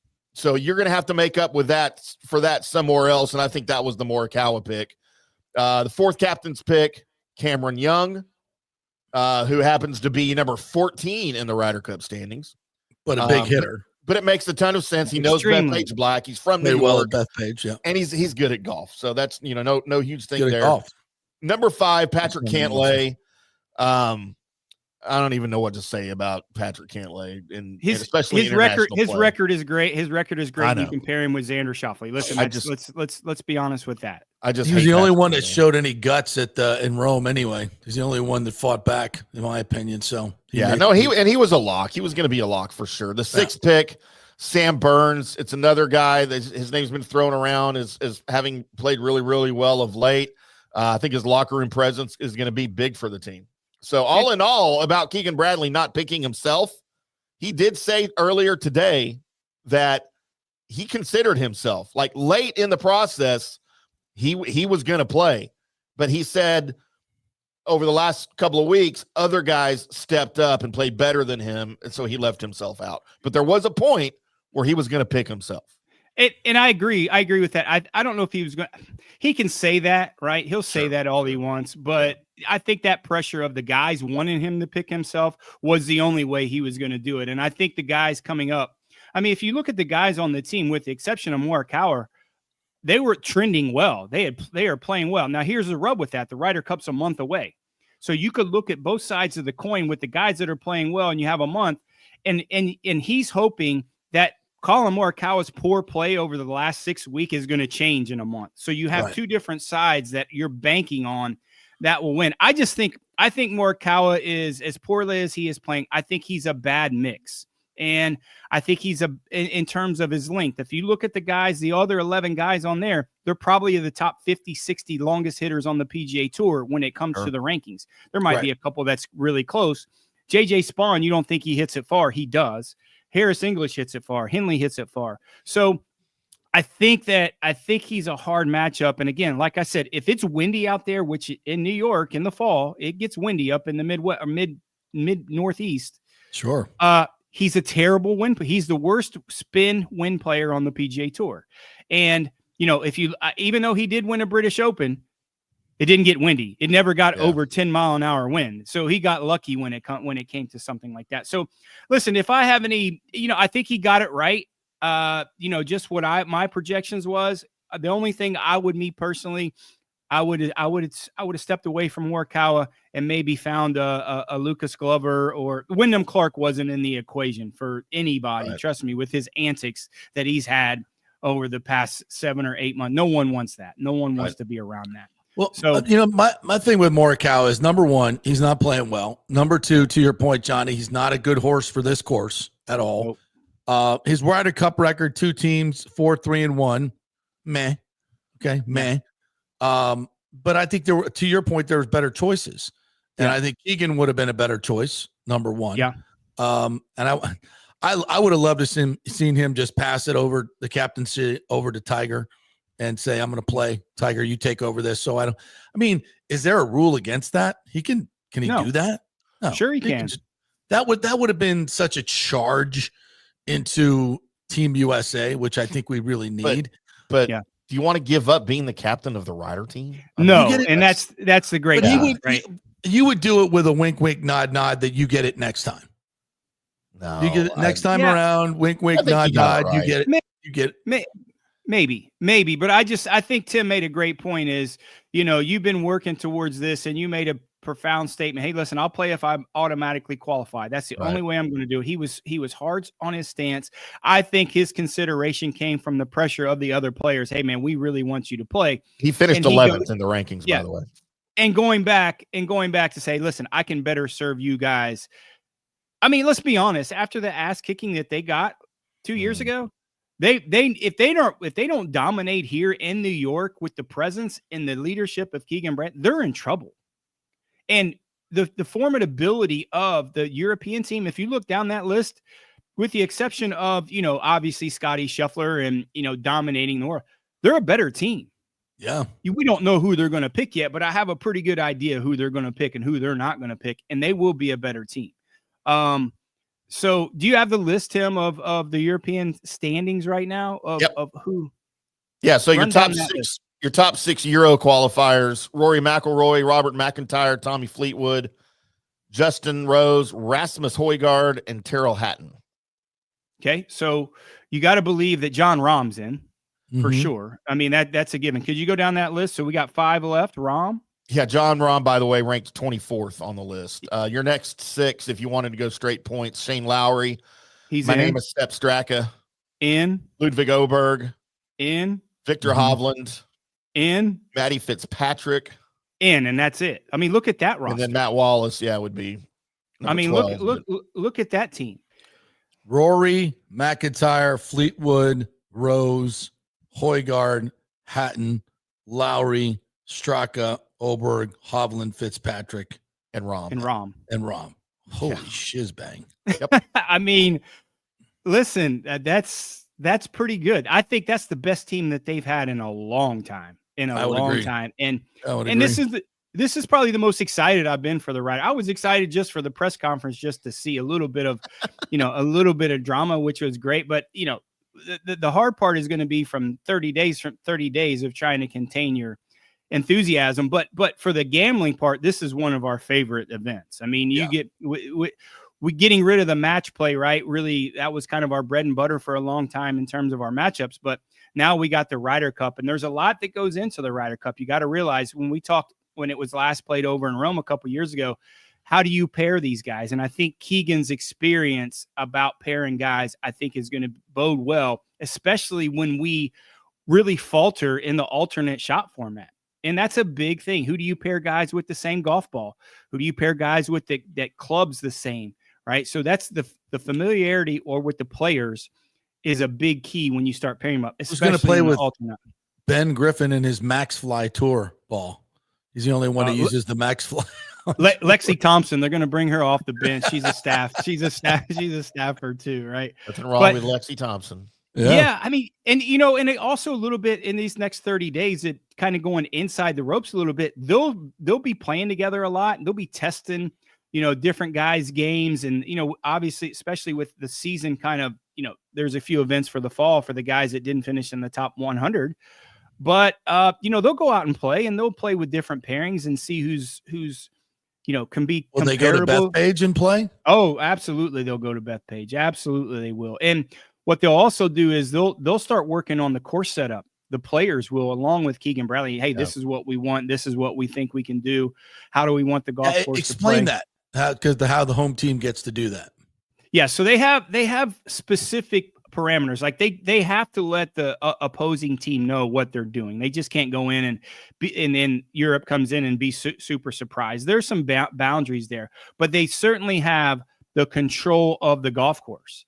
And that's why if you always looked at the old Ryder Cups when they played overseas, they had that golf course short and tight because that fit the games of the European guys. And the bomb and gouge for the U.S. players, it didn't fit over there. That's why we didn't have nearly that success. And if you see when they come back over here, the golf course setup is completely different.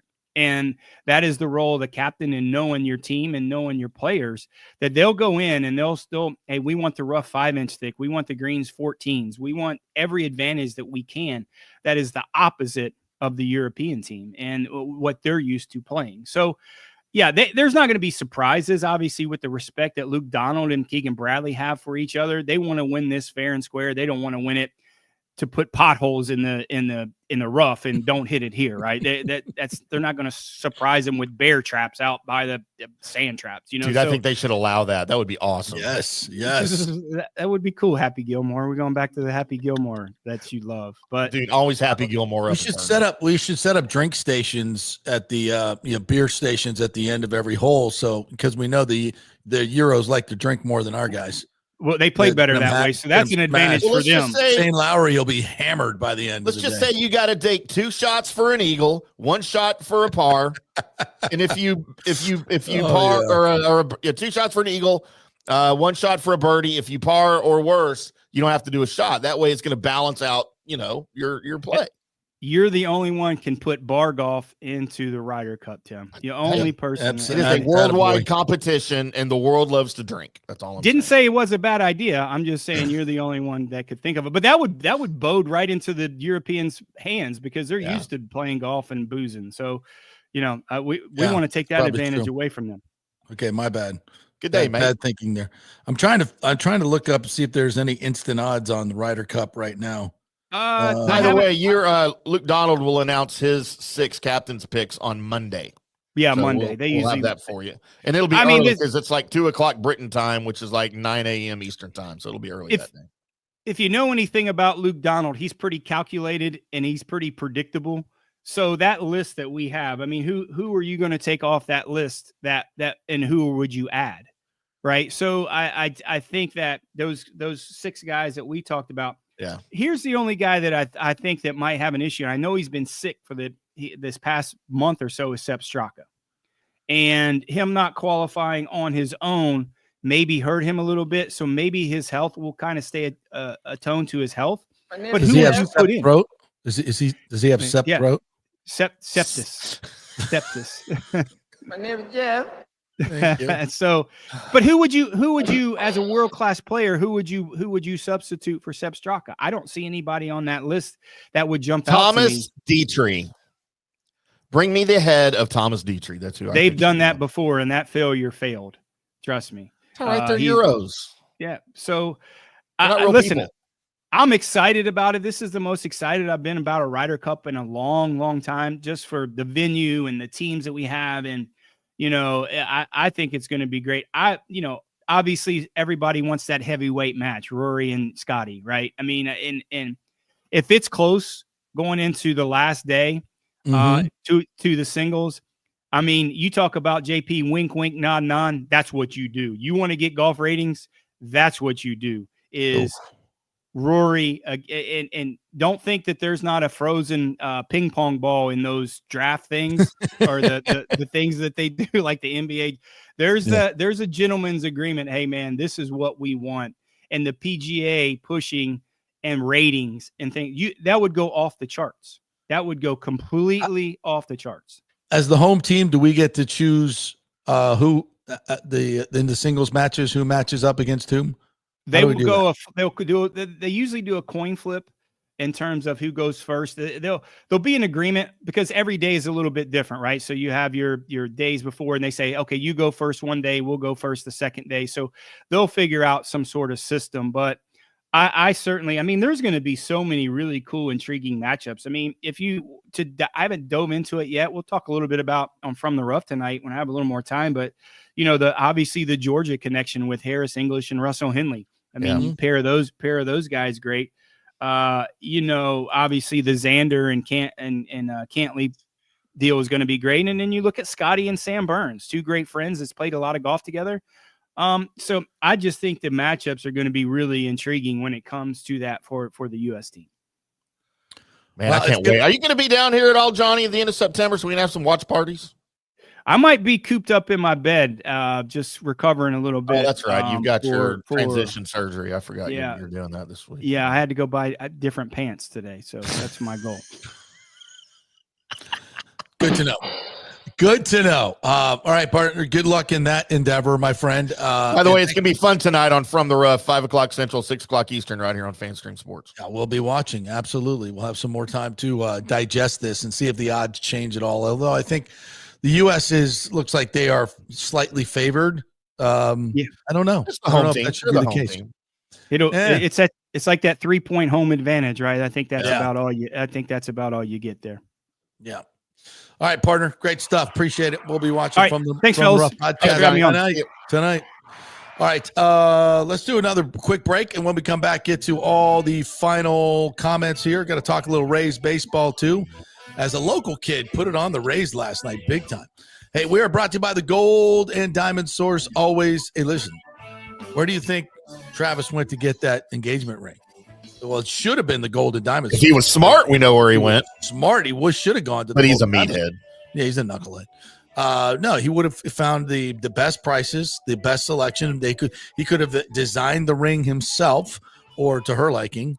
Whatever you want to do, that's what you get at the Gold and Diamond Source. They can do anything in the jewelry field right there. By the way, bring in your gold jewelry, diamond jewelry, whatever. They will pay you the highest price right now. Gold is through the roof.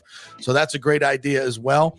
And it's never too early to do That's right. Holiday shopping. They have a layaway plan there so you can get started early, get the best selection and the best prices at the Gold and Diamond Source. 3800 Overton Road, about 15, 20 minutes from downtown Tampa. Back in 3.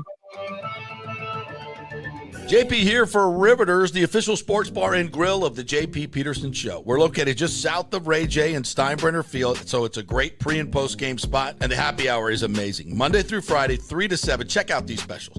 $3 Bud Light drafts, $4 domestic bottles, $5 wells, $6 premium wells, $6 cocktails like margaritas. It's unheard of.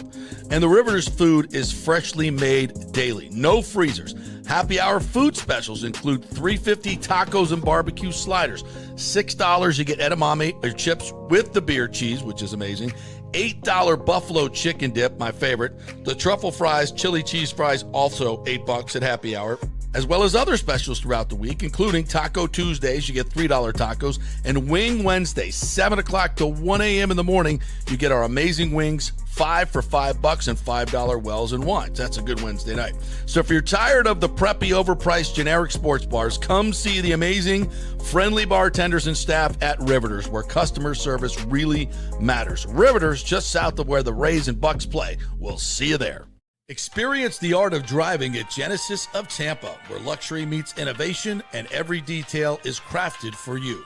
From the bold G70 to the refined GV80, Genesis delivers power, elegance, and technology years ahead of its time. Book service online, and our Genesis Experience advisors will pick you up and drop off your vehicle. If available, you can enjoy a courtesy car while yours gets a complimentary interior vacuum plus a generous offer for your trade. Every new Genesis comes with the Miracle Advantage Plan, 10 years or 250,000 miles of powertrain warranty and 4 years of complimentary maintenance. Visit us at 801 East Bears Avenue or online at genesisoftampa.com. Genesis of Tampa, luxury redefined. Italiano Insurance would like to congratulate the Bucs on their 50th anniversary season. And you know what?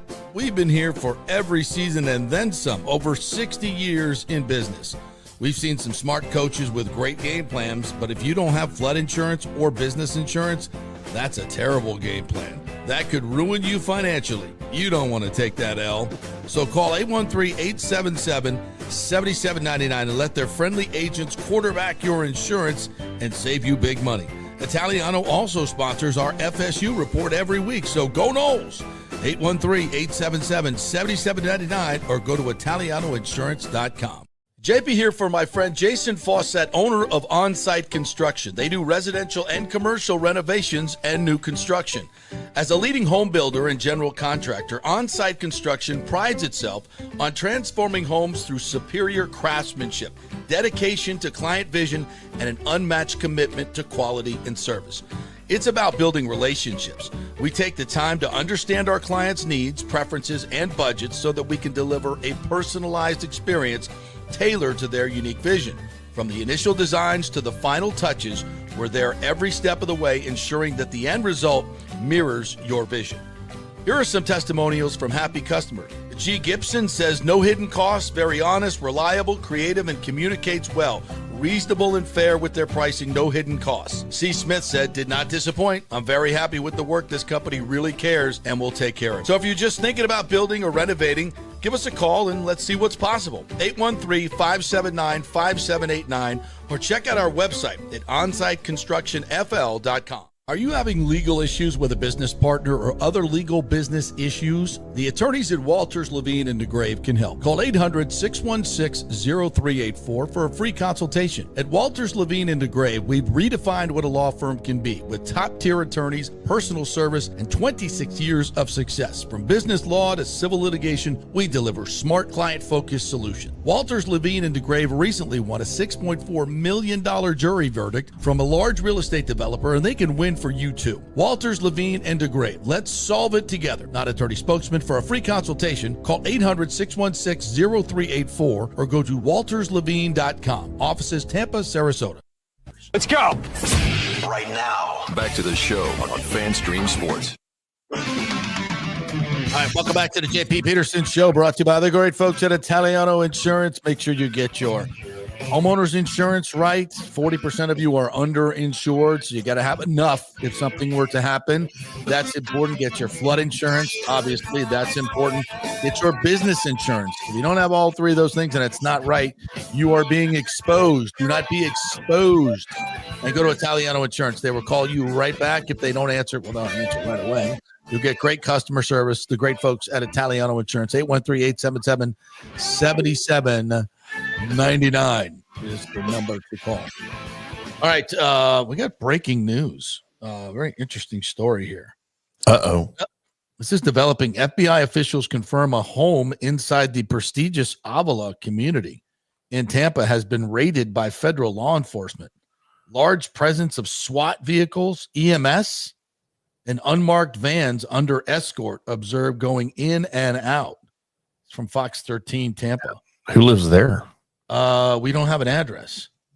But there is like SWAT vehicles on scene and EMS. So they're anticipating casualties. Or there's already casualties. Yeah. And also breaking news, a shooting at a Catholic school. Over 20 injured. We don't know how many dead yet, but children are among the victims. God, JP, you should not have bring the room down. In Minneapolis. Well, just keeping people up to date on what's going on. So yeah, it'd be interesting to find out what's going on in FBI at Avila. Big money up there. A lot of athletes live up there. Also, I was asking, like, yeah, big time athletes. So a little Rays news last night. Parker Messick. And that's a golf course, right? Yeah, over there. Golf course, yeah, very nice golf course. Yeah, I've played there many times. Affluential neighborhood. Yeah, Gruden lives up there. Tony Dungy lives up there. Warren Sapp used to live up there. Lots of athletes live up there in the Avila neighborhood. A lot of affluent people. So it'll be interesting to see what that whole thing is all about. And concerning, if there's EMS there and SWAT and all that, what the hell went down there? There was no sound, no gunshots or anything like that we've heard of. So anyway, so last night the Rays get blanked by Parker Messick, former FSU pitcher. By the way, shout out to Parker Messick, FSU. Cal Raleigh, 50 home runs, has now eclipsed the record for catchers, held by Sal Perez, past Johnny Bench. Now he's eyeing the Mariners team record of 56, held by Junior. And Mickey Mantle's switch hitting record. Which is what, 56 as well, right? Or 55. 56, I believe. I think it's 56. Yeah. So what a year for Cal Raleigh. The big dumper, the other Florida State guy who was kind of a journeyman catcher, not journeyman, but just not great until this year. He's really caught fire. So shout out to Cal Raleigh. And I think 11 FSU players were drafted this year. The baseball program, Link Jarrett, doing a great job. The Rays, by the way, so they got beat 30-0 last night. Shane Baz was really good, except for the first inning. He gave up 3 hits and then set down 18 in a row at one point. And the Guardians did not get a hit after the first inning, and a couple of those hits were just kind of weak hits and some bad luck for Shane Baz, who got absolutely no support last night. And the Rays lose 3-0. They will do the rubber game of that series this afternoon. John Hill says the Rays open at April 6th next year at the Trop, allegedly, against the Cubs. So they open against the Cubs and the Yankees with the new ownership group. So I saw some folks online yesterday saying, hey, open up the upper deck. Not a bad idea. If I'm the new ownership group, I sell the lower deck and then I open up the upper deck, $5 tickets. Come on in. $5 tickets. That idea.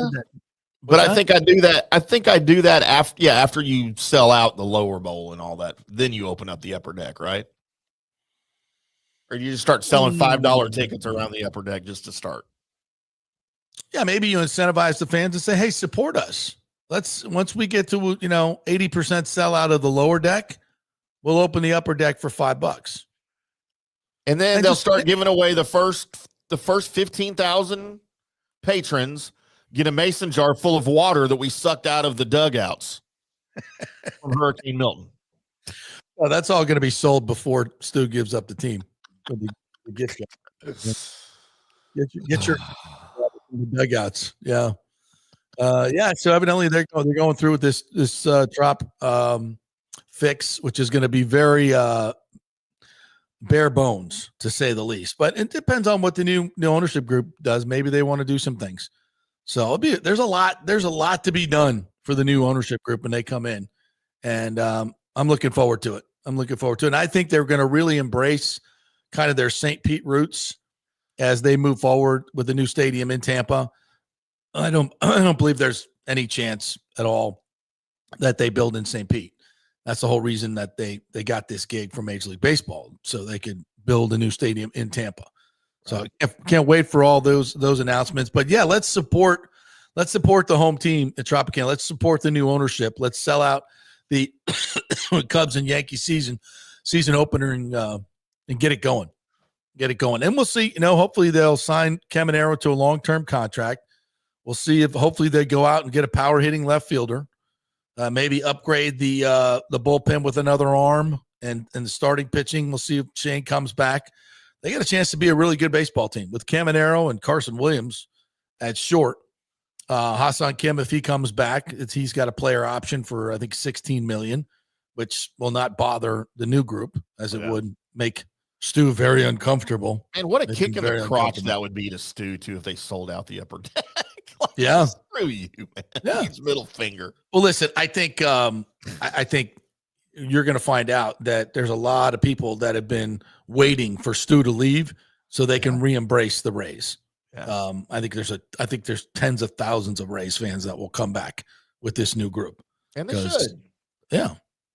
Baseball's fun, JP. It should be. Thomas Castor says Stu is going to take the mustard packets on the way out. Go run all the concessions. Get everything he can. I guess he can't sell the seats now because they're going to use them for another 3 years. Hey, I know this chili expired in 2024, but I'm taking it with me. If I can't sell it. Yeah. Rick says the upper deck has to hold up the umbrellas. Yeah, for the upstairs. Gosh, yeah. That place is gonna smell. It's gonna smell. It's not gonna be. We shall see. What if they'll sign a sponsorship deal with Glade? Yeah, have like huge air fresheners everywhere. Something. Get the smell out of here. What else did we not get to today? Oh, Mike Jordan, by the way, has been signed to the Bucs practice squad, so they added a little bit more offensive line depth. So they brought him back. Might be elevated for the first game. Anything else that we did not get to today? Nope. From the rough tonight at 6. Y'all tune in. More golf talk. Oh, Seattle released Marquez Valdez-Scantling, MVS, former USF player. And don't forget, tomorrow night, baby. He's done. USF, Boise State. Boise probably in the house right now. They're arriving today. We're going to a full 5:30 early start. And then we got programming note. We'll be live from Tallahassee on Friday morning from Bowden's Restaurant. And Patrick Burnham will be co-hosting with me. And hopefully we will have some special guests stopping by as well to kick off the big college football weekend. Cannot wait for this weekend of college football. And guess Bert Kreischer, famous comedian and FSU alum, will be bartending, I'm told, at Madison Social on Saturday before the game with his shirt off, of course. Is he doing it shirtless? Of course he is. Of course. We should do a show shirtless, JP. I don't think that would be a good idea at all. No, I think it would be disgusting, to say the least. I just have to be zoomed in on my face really close so you couldn't see anything.